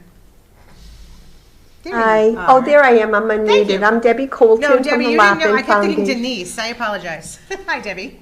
Can you hear me okay now, Yes. everybody? Yep. Yeah, the commemoration in Boxborough was truly special. It was special for Werner Salinger, the presenter, and I think it moved a lot of people and helped them understand the need for remembrance, because in that remembrance we learn. We don't just remember, we learn, and we're reminded that sometimes we're just a few steps away from that, and I think we have to remember that and keep remembering that. And there's so much that the town can do. Beginning with adopting a definition of anti-Semitism, a non-legally binding working definition of anti-Semitism, which the International Holocaust Remembrance Alliance offers, and then committing to every year on or around International Holocaust Remembrance Day to do some kind of educational program for the community. So, I'm happy to answer any questions or go deeper into any thoughts you have. So, I'd like to hear what you're looking for, what you're thinking about. So Debbie, I just have one quick question. What's on our agenda is a Holocaust Remembrance Day. Do you know of any other community that has segregated, it's a bad word, I apologize, but to use a day for that? So January 27th is International Holocaust Remembrance Day. So even our state, this year the proclamations are issued annually, but it's around January, either on January 27th, or if that happens to be a weekend, any time around the 27th is very appropriate. This is what communities around the world are doing. Okay, thank you. So beyond the special program that you hosted at the library, what do other communities do? Oh, lots of things. You could do a community read. There could be a community read hosted by the library and bring a speaker. And there's so many unbelievable Holocaust memoirs, second, third, fourth generation speakers whose family survived the Holocaust. There, you could have a Holocaust film series, incredible, powerful films, and it can be for adults as well as children. I mean, there are Holocaust animated films that really, it's about educating about the Holocaust at an age-appropriate level, anywhere and everywhere you can, not just limit it to schools, right, as we see, but to bring it into the community. There's just so many things you could do. Okay. I mean, I think this is something that I would like to see become a bigger program and something that perhaps people even look forward to every year. I mean, it really was incredible. So again, that's why we brought it in. So looking for some direction from this board on, are we ready to start pursuing some of those programs and putting things in place and making it something that we do every year, not just when it comes to us. Could I just add one more thing, food for thought? You made the comment that anti-Semitism is on the rise, and unfortunately, people equate being Jewish and Jewish identity with the Holocaust, but Jewish identity is so much more than the Holocaust. And another wonderful opportunity for towns to celebrate that is Jewish American Heritage Month, which is May. And whether it's books in schools or community read in the library or a speaker the same way you had for Holocaust Remembrance Day, you know, if the motivation is to counter and combat anti-Semitism because it's happening in your community, I encourage you to consider both sides of that coin. The remembrance of a horribly anti-Semitic time, as well as the getting to know Jewish people and Jewish culture and Jewish identity. I love the idea of doing both. And actually, that's something, I'm really glad you brought that up, because I asked Mike, how do I delicately say this doesn't feel like it's enough to just do Holocaust Remembrance Day? And I said the exact same thing, is I feel like it's so much more than remembering a genocide. It's so much more than that. It is. Mm-hmm. And it's about learning about the other, right? Learning about other people and their cultures. Mm-hmm. Bob? No, I'm all set. Oh. Oh. Somebody has their hand up? No, I'm sorry. Okay. I was distracted. Oh, okay. All right, so what I'm looking for is, well, first of all, is there anybody from the community that has anything to add? Please. Because you're asking. Yeah. Debbie, nice to see you again. I don't know who's speaking, but it's nice to see you. Oh, hi, how are you? How yourself? So a couple things. First of all, the chief called me and hopefully not to get spanked again. But Wait again? I got called into the principal's office years ago. For different thing. But seriously, to Debbie's point, first of all, you're wholly uneducated, unfortunately. A poor choice of words. I'm an engineer, what can I say? But there is anti-Semitism going on mildly at the school. My kids observed it. Our rabbi has dealt with issues of graffiti at the school, at the high school. We don't need to get into the details of the various incidents my kids went through, but it's there.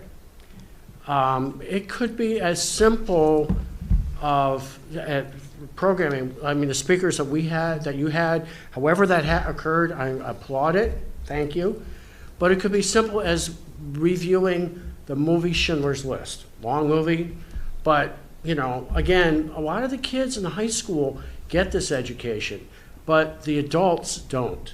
And it's not just Judaism, right? Well, after that program, there was an Asian couple who came up to me and they said, "What's so special about Judaism? We have anti-Asian stuff, right?" So you might want to tune it a little bit, not to be so sensitive to the Judaism. Yes, I am Jewish. I happen wearing my softball jersey, but there's a variety of other people in this town that also suffer. I don't know what the right term is for anti-Semitism, Islamophobia for people from from Middle East. But I think it's a bigger picture. I mean, anti-Semitism is sensitive to my heart and to Debbie's heart, but I think maybe make it a little bit more cultural to add to a variety of other religions and or sensitivities is one thought. But yes, I appreciate what you guys did. I honestly, God, don't really know what you wanted me to talk about tonight, so I didn't know what to prepare for. You actually did exactly what we briefly texted about, was what are your thoughts on this? And your thoughts My are, thoughts it should be are broader. that, at the time, I was not working at a startup, which I am now. So my wife would kill me if I volunteered to do anything here. But I could work with Debbie and getting another speaker here. She actually pointed me at it. A couple weeks after the program here, she and I had talked, and I had gotten a different speaker who spoke right about now in Littleton, Janet Applefield. Mm-hmm. So there are not a huge number, there's a fair number of speakers, probably getting into the next generation of the children of those Holocaust survivors. I think education of not just Judaism, but other cultures is also equally important, just so you can get bigger buy-in of other people in town. But it's important, especially without getting into the politics of what's going on outside this town. It's very important. Agreed. Debbie, I'd like to say anything to that. Yes, yeah, oh yeah, please engage. Oh, Yeah. okay. I just want to caution that not to water things down. And we certainly can celebrate all cultures. I think there are enough days as Black History Month and Asian Pacific Islander Month and all kinds of wonderful opportunities throughout the year, and you don't have to take away from anything in the community or the school, but what you can do is add programming.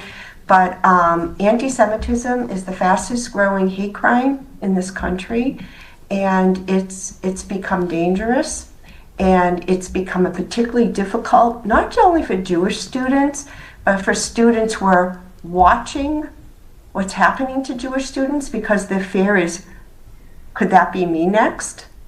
So I appreciate the sentiments and thoughts that were just shared, but I would just caution not to commemorate the Holocaust or learn more about anti-Semitism, how to identify it, how to deal with it, because afraid of excluding anybody else. I think there's enough time and space and places that anybody who's feeling marginalized, anybody who's feeling the hate, the town should be dealing with it. Okay. So the reason we put it on the agenda is so that we can start planning for next year. So I think that, is our DEI committee meeting regularly or meeting at all? Do we know? Why would this be a DEI committee? Well, diversity, equity, inclusion. I'm just thinking, like, what volunteers do we already have in place that we could, you know, like, we could definitely talk to the library about putting programs together. The police chief has already put, you know, book groups together. I'm just trying to figure what existing group, do we ask RecCom to do something? Is it a public celebration? Is what, like, I don't want to create a new group of people. I want to take the existing volunteers who've already raised their hands and say, could you add this? Is that not what DEI would, that's not DEI's That's not what job? their charter is. What's their charter? So their charter is effectively, or as it is, to the best of my knowledge, was around reviewing policies and other things and advising on matters that we're looking to gather information on it. However, we haven't been able to get a quorum. Oh, so there's been no meeting. Okay. So, Right. Kristen, may Yeah. I say something? Of course you can, yeah. I am more agreeing with what Andrew mentioned. Not to, like, I'm not trying to dilute the whole Holocaust piece, but I'm also looking at what our community needs too, right? And there was recently a very disturbing anti-Islamic incident that happened in our town, not in our town in the sense between Acton and Boxborough. So that happens, anti-Semitism. There's, I was saying, I'm unaware of that also. Well, I didn't yeah. know something Same happened. point. I mean, why should, I mean, that and there is like 2 or 3 incidents about anti-Semitism that happened in high school in the past 2 to 3 years that I know of. So I think there's lots of different kinds of hate happening. So I think we should, like, I mean, again, not to dilute this, but we cannot, like, not take that into consideration as well. But I think we do. need to It's and. Yeah. It's and. You know, because yeah. I do think they, like I said, I was so impressed by the program. I want to keep that program going. And what else can we do? Yeah, there was an incident at a pizza joint against, right? I'm not aware. Okay, we won't Yeah, go there. so, We won't go there. yeah. All right. Well, what I'm looking for from the board is support that next January 27th we'll work as a town to put together another event. We'll, you know, work with. I can help you with speakers if you need. All right. So definitely do that. Yeah, so Thank you, and I'm gonna ask the police chief. Police chief, could you help with that as well? You put this past one together. Is that something you could put under your wings? As long as I don't get spanked. Andrew gets a free get out of jail card? I don't know. What do you want, Andrew? Well, what? and the reason I suggest that or question that is, it worked so well last year. I think if you guys could work together to put a program for next January 27th, and to your comment about expanding it to other cultures, if the chief could kind of look at, and we get multiple speakers, I'm not saying 30, you know, 2 or 3 or 4, whatever the right number is, that would encompass the cultures that are being affected right now. I think that would help a lot. I mean, it could be multiple days, can't it? Sure, absolutely. No, absolutely it could. And Chief, yeah, okay. I would just say, it's been it was a goal just to bring a community outreach program every year to the community that run by the police department. We ran the DOJ program one year. The next year we did a book read talking about women in policing. This year, Debbie had run a program at AB High School a few months earlier, and that's where we spoke and we got the idea to do this when I told her, you know, we always look for one program every year.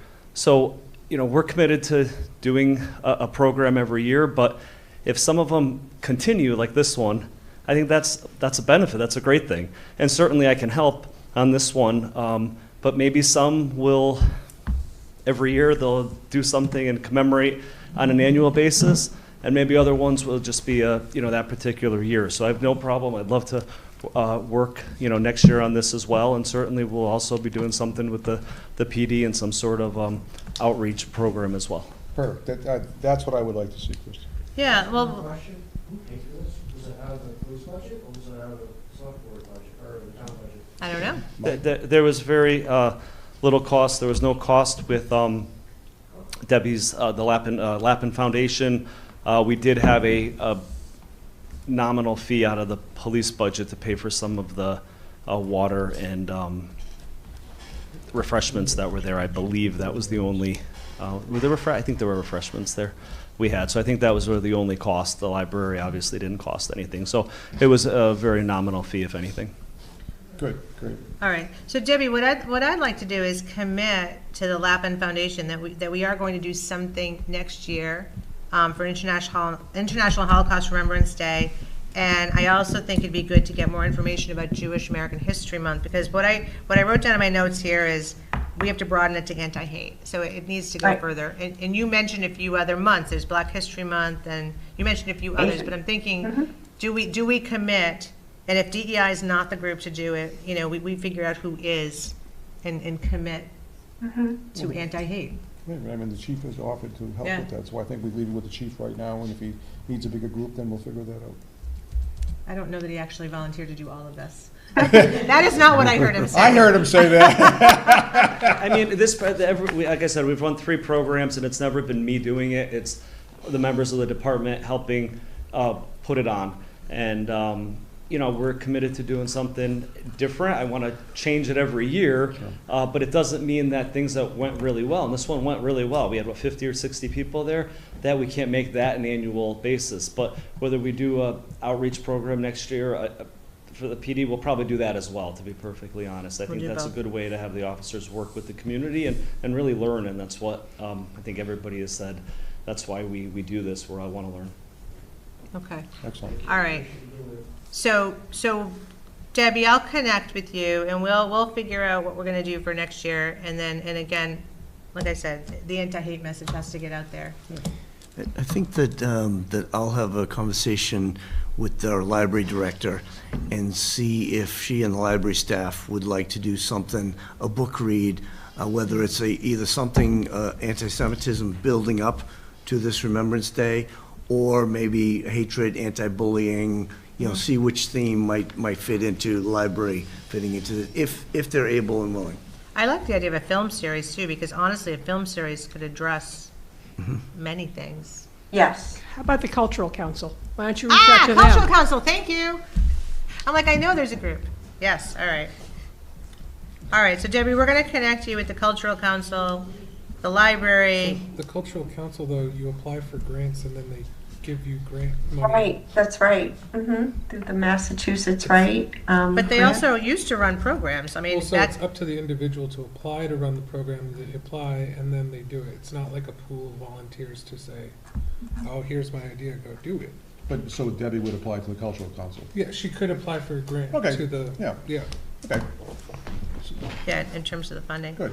They have in the past, that group has run programs in the past. Maybe not while you've been on the board, but in the past Yeah, they but, did. but if Debbie just goes to the cultural committee, then they can work together on it.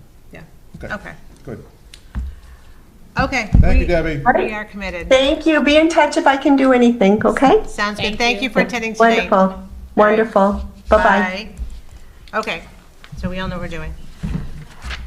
Alrighty, let's see, now we're going back to joining the existing class action suit, and there was a whole presentation in your packet. Do you want to put the presentation up, or you were gonna walk us through?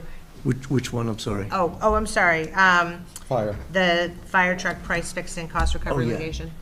Do you want to put that up, or I can hook in? We want to get to the, so I'll tell you what this is about.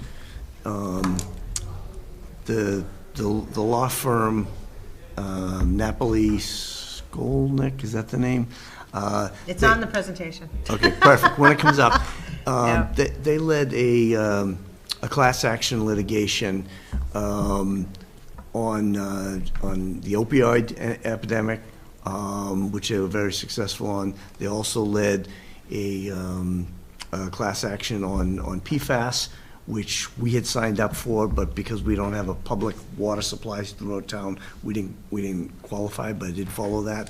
And this is one that the Napoli, along with KP Law, is taking on a national lead in this.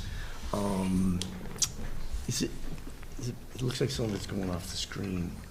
And what this is about is the U.S. Senate has looked into If you this, reduce the percentage. basically a monopoly of three companies that are the sole suppliers for fire apparatus. And they're looking at, how the price of these fire engines, fire trucks, has exponentially gone up at the same time that the delivery time and availability has drastically slowed. So if you want to just go through this, we don't have to go through everything, you can keep going, I'll tell you when to stop. Well, this is in the packet, so I mean, Yeah. if you just want to give. If you want to the- stop this- right there. Yeah, I would Okay. say. So there are three of the companies, as well as the Fire Apparatus Manufacturers Association.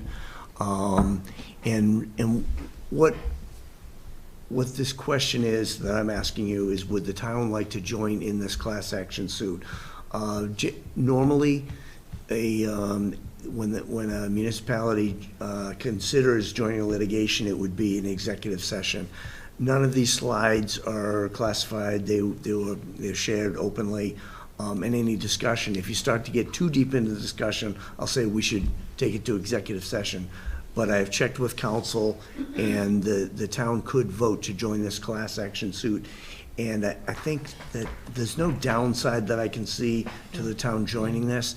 They're looking at, what municipalities nationwide have bought fire apparatus that they think have been overpriced and overly long lead times to get them within the past 10 years. And we've had two.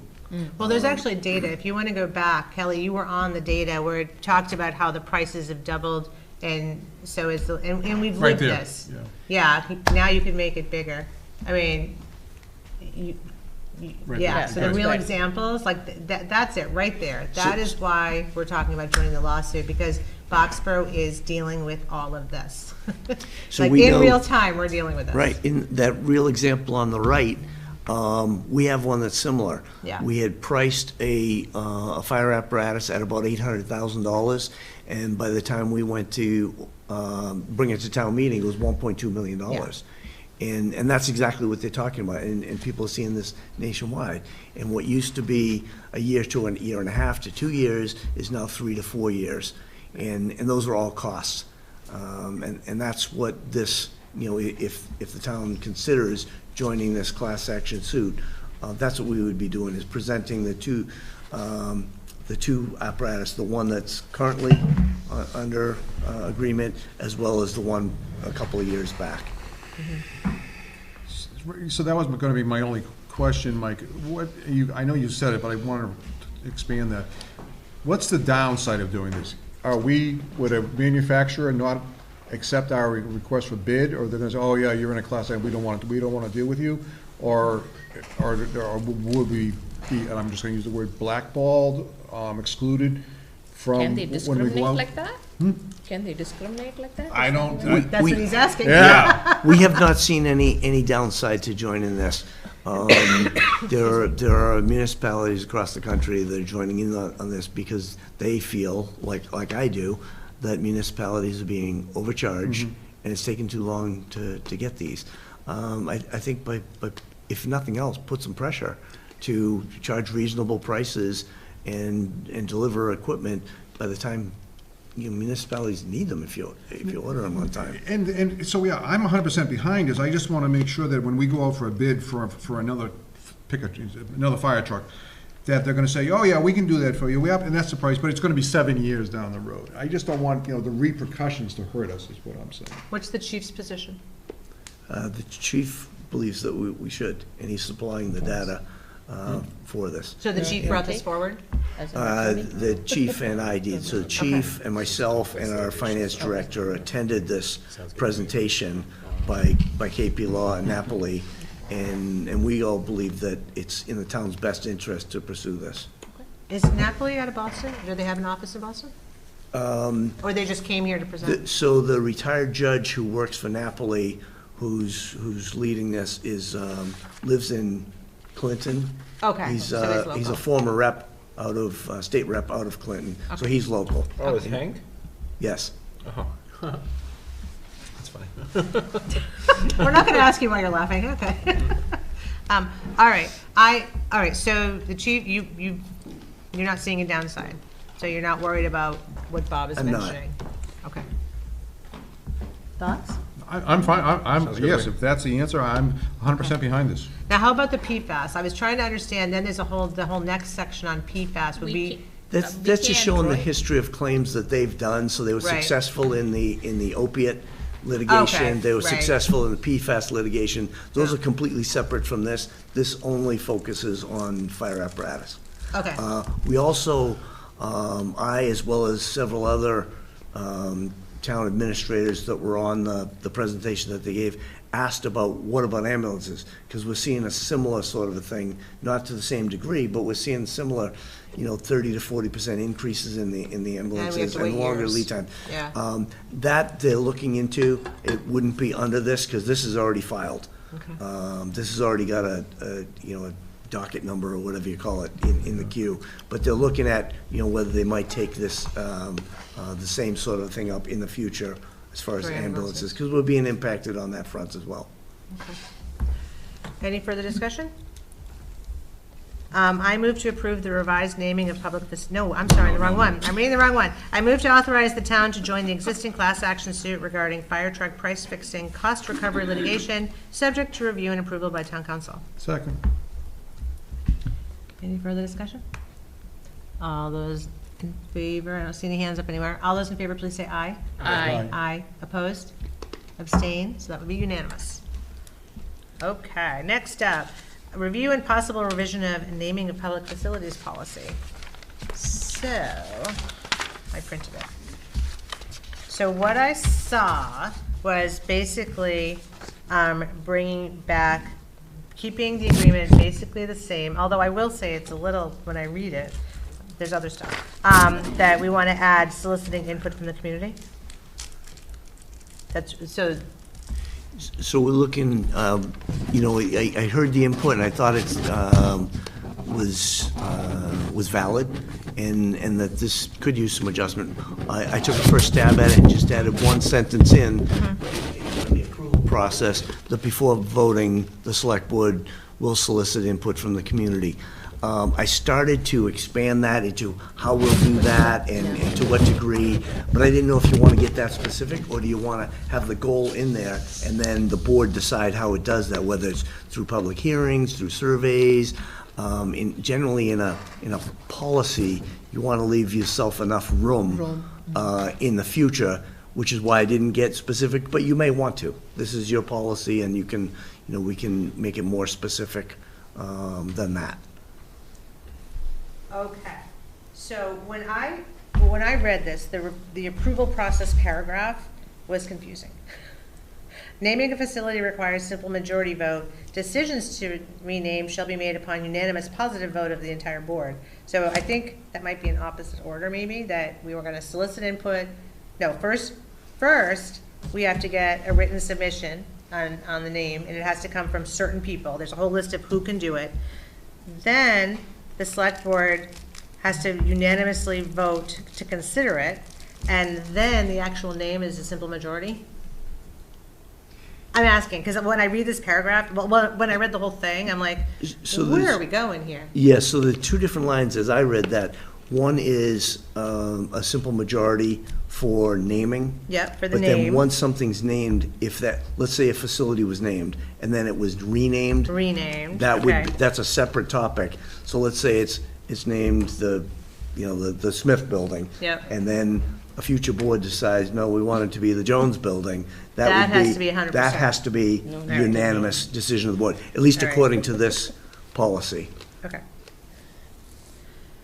All right, so this all came up because we were talking about renaming the transfer station in some way, shape, or form. So, that's actually not on the agenda to address the transfer station. It's not, because I think that you wanted to get some feedback from the DPW director. He's not here today. Okay. But I think the consensus of the board seemed to be to move in the direction of a plaque, so that it could be not just one name, but the people who've, significantly worked at, designed, upgraded the transfer station. Okay. That's what I was hearing anyways. And so Okay. this is separate from that. This is just to fix what looked like it's something that's missing from this policy.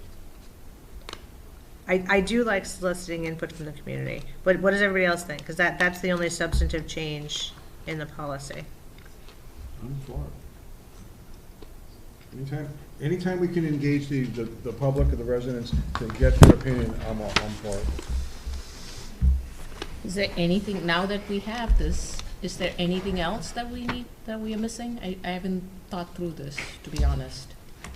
I mean, I like the fact that we are soliciting input. Right. I reviewed the whole. But are there other things that we should be looking into this? I don't know, I'm just. I reviewed the whole policy, and that was the only glaring thing that was missing or wrong to me, was that that it doesn't, require us to solicit input. The other things, I mean, as far as, I don't know if the board is comfortable with the simple majority for naming of a building, and then the unanimous to rename. I don't know how that came to be, or if that's appropriate. Renaming is a big deal, so, yeah, I think renaming probably should be unanimous. Can I ask an unrelated question? Sure. Sure. Just take us in. Just Why take do us. I not believe it's related? Take us on a little trip here. Responsible for naming or renaming the public facilities and public places under the board's jurisdiction. So I'm curious if that includes Conservation Commission land, or land owned by other boards or entities of the town that are not Well, it says space. municipal land. It does say space. Well, public facilities No, I and understand public that. I'm places. curious about what the board, under the board's jurisdiction means. So, So if we're not in control so of the could, conservation land. then right, we could need we it. rename, Patch Hill. Patch Hill, yeah. By the way, there's a, sure, whatever. There's a parcel in town called Indian Meadows that probably deserves some thought. I don't know Native American under Meadows? whose jurisdiction that is, but maybe that's a good idea. But I'm just curious what under the board's jurisdiction means. And not that I actually really don't have an No, agenda. that I depends. just was curious about Right. those, when I was on CONSCOM, there was an argument over naming land and trails, and I just was curious, so that, was that actually? And now not I'm even curious, I don't have jurisdictional? the answer to that. Yeah. So should we, Becky might know. No, but I just want to say that like the whole Perkins Wood thing on 95 Sergeant Road, Yeah. that was a big discussion between AgCom and CONSCOM. Yeah. And they settled on it. I don't think it was anything you guys voted Well, on. Becky, that's why I was asking, and it was a disagreement, and we And you came to worked, that. and you worked through it. Look at that. Yeah, well, So- Anyway, but I mean, I really thought this was building. I thought you were actually talking about buildings. But no, I thought but you were I, talking but, about but, land. but sincerely, this is what popped into my head was like, I'm glad the CONSCOM and the AgCom came to Yeah. an agreement, and I call it Perkins Woods every day. I'm there literally every day. Did those boards actually have the authority to name that land, or was that actually And something I mean, I that's guess in my the other board's concern is, so like, jurisdiction? they named the Charlene Golden path Yeah. after Charlene Golden years ago. Yeah. But in 50 years, does anybody remember who Charlene Golden was, right? So is some younger board who doesn't know who she is, like, yeah, we don't need to name it that anymore.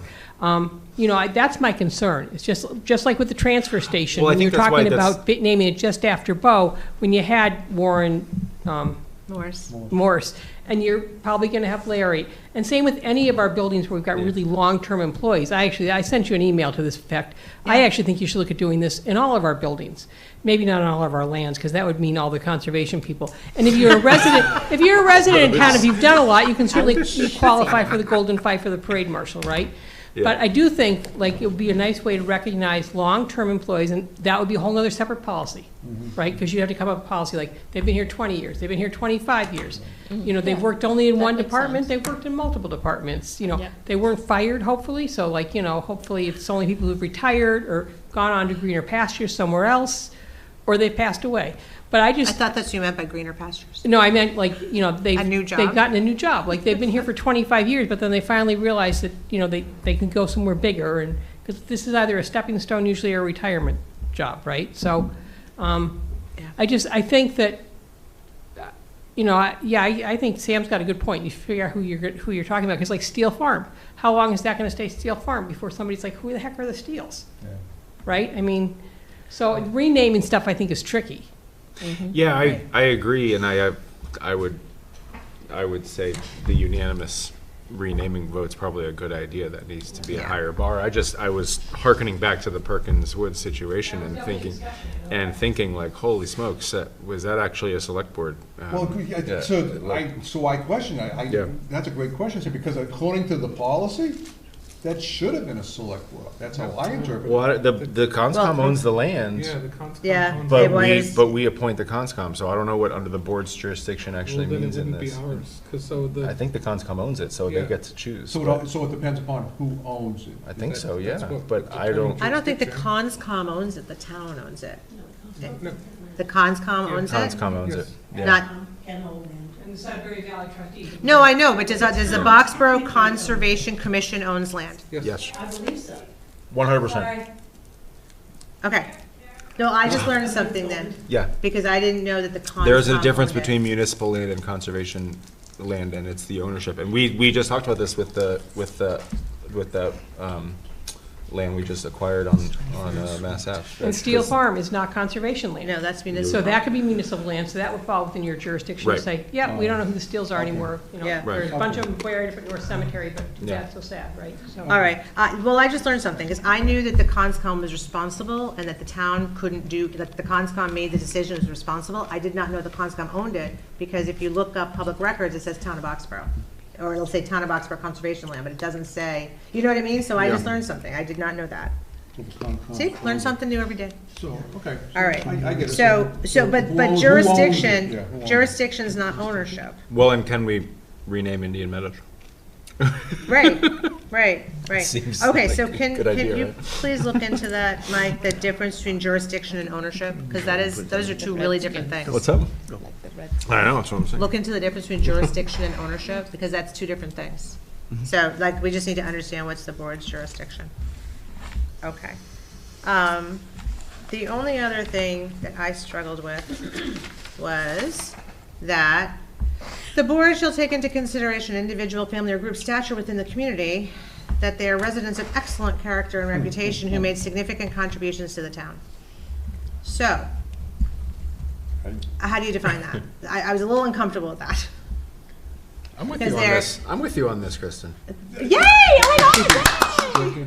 What? I think Yeah, it should be take it stricken. out. Yeah. Well, no, because how do you define that? How do you determine? What do we know? Excellent character and Right, reputation. how do you determine? Yeah. Right.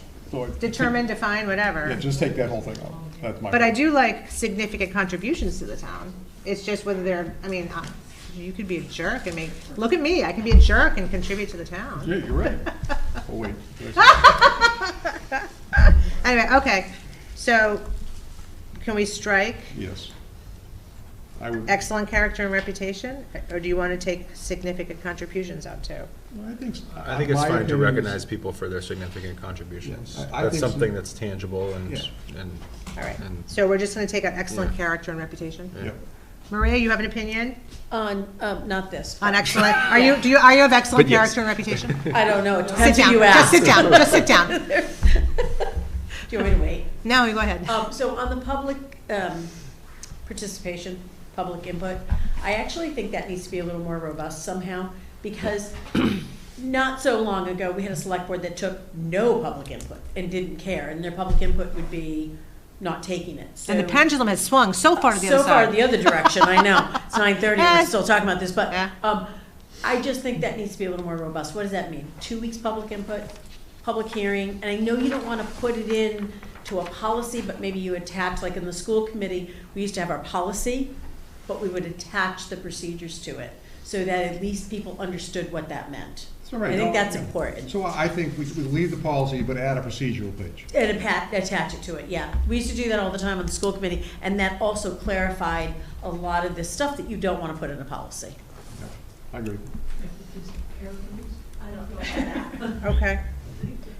All right, did anybody have any other input as they read through this?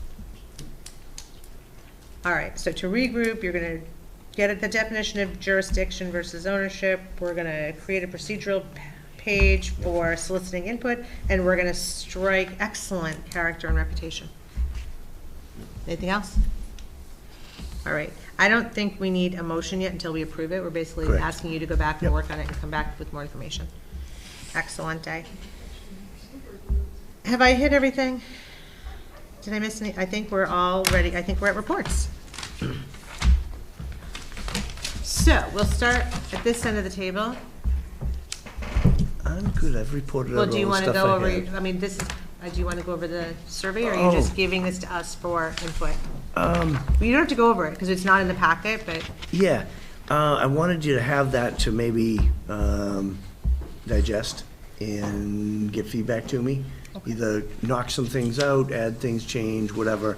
The intention is not to have a 15-question survey. It's probably to have a 5, 6, 8-question survey. So I think there's more than enough in here. But, yeah, just looking for some feedback on it. all right. And then, once we get that, then we can, maybe put it in the packet. Okay. Let me think. I don't think, no, it was vacation week last night. I'm like, well, last week. I'm like, I'm sure I went to meetings last week, but no, it was vacation week off. All right, so I don't have anything. Bob? Nothing. Wes? No. Bria? This is after our fire station, right? Yep. So we finalized between the 3 that we interviewed. It was Context, Tecton, and what's the other? KBA. KBA. You And guys we worked so hard on that. I know. And then we came up with the top 2, ended up being Context and Tecton. Okay. Like after the interview, they both were like, really both of them were pretty neck and neck, I would say. And ultimately, the top one that rose up was Context. Did we save any money, or was it the same price? That's something that Mike will be negotiating, I think. Yes, so we, Oh, sorry, I didn't mean to. that's all right. So we did just get their fee proposal and proposed schedule. And so our OPM, Steve Kirby, and I negotiating that. And the Larry Grossman was going to be negotiating that with us, because the committee wanted to have some representation on there. Since he stepped down, we asked if somebody else would like to help us with that, and two people stepped forward, both Sarah Lovato and Alan Ford. So Thank the four you, of Alan. us will be, Thank you, Alan. Thank you, Sarah. you know, so we Sarah. have received that 100-page document. The four of us are reviewing it. It's pretty dense stuff, and we'll be getting together this week for our first round of just us, the four of us internally reviewing that to see where our next step before we go back to the proposer. Okay. Wow. All right. Well, good luck with that 100-page package. Have fun. That's nothing. Can't wait to hear how it is. Nothing compared to the density of all the applications that, you know, that came in. This is, you know, this, yeah, that This was. feels easy. It is. All right. Well, thank you for stepping up. Sam, you got anything? No, I would love to review some minutes. Sure. Bob had something. He asked to come back. Yeah, just real quick, I just wanted to mention Excuse me. to people over on Codman Hill and Swanson Road, and people who use the Codman Hill Road, that LELWD has informed us that they're actually gonna start the paving of those two roads the weeks of, and depending upon what weather conditions, the week of May 4th and May 11th is when they're actually gonna start paving. So there's gonna be a lot of construction, a lot of disruption, and a lot of extra time to get over on Codman Hill Road and over on Swanson Road, the two main ones that will be affected by the paving. That was part of the water, adding water to that part of the town, to those residents, and just so everybody knows that that's it. Yep. Yeah, the associations have sent out emails too, so, and I think they're putting things on doors, because it is gonna be a pain in the butt. Do we know if they notified the park at Beaverbrook? Hopefully. I think they did. Yes, Okay, they did. good. Yes, they know. Okay. All right. Anything else? Let's do some minutes. April 13th minutes. Did everyone have a chance to read them? Yep. Awesome. Any amendments? Nope. Then I move to approve the meeting minutes of April 13th, 2026. Second. All those in favor, please say aye. Aye. Opposed? What? Abstain? Oh, And I lied. I need to go Sorry, back. Pri and I both voted aye, we missed it. Yeah. Oh, all right. It's unanimous, aye. All right, I actually need to go back. Is anybody able to attend the Open Space and Recreation Plan Advisory Group? I'm not sure if that went, it was blind copied. Ian sent it out, and I'm not sure if it just came to me or to everybody. But they're meeting Wednesday night to create the advisory group. It is hybrid, I believe. This coming Wednesday night? Yeah, April 29th, 7:30 PM. The agenda is the introduction to the advisory group, responsibilities, overview and anticipated timeline, summer outreach and public forum strategy, and then questions, comments, and next step. So they are looking for a member of the select board. You can send it to me, Kristen. Okay, thanks, Sam. Beautiful. You know what actually made me think about it? When I said, do you have anything, Sam? I'm like, wait, I have something for Sam. All right. Yeah, because I didn't see it, I don't know if it was just you. It might have only and come not to the me. select board email, Oh, but okay, perfect. I didn't see it. Thank you. And then Boxborough News' third birthday is, they're celebrating at the library. Oh, nice. Oh, it When is was it? Saturday. Oh, never mind, don't go to that on this Saturday, because it was last Saturday. Okay, never mind. Motion to adjourn. Second. All those in favor, please Aye. say aye. Aye. Opposed? Abstained? Let's go home. Thank you.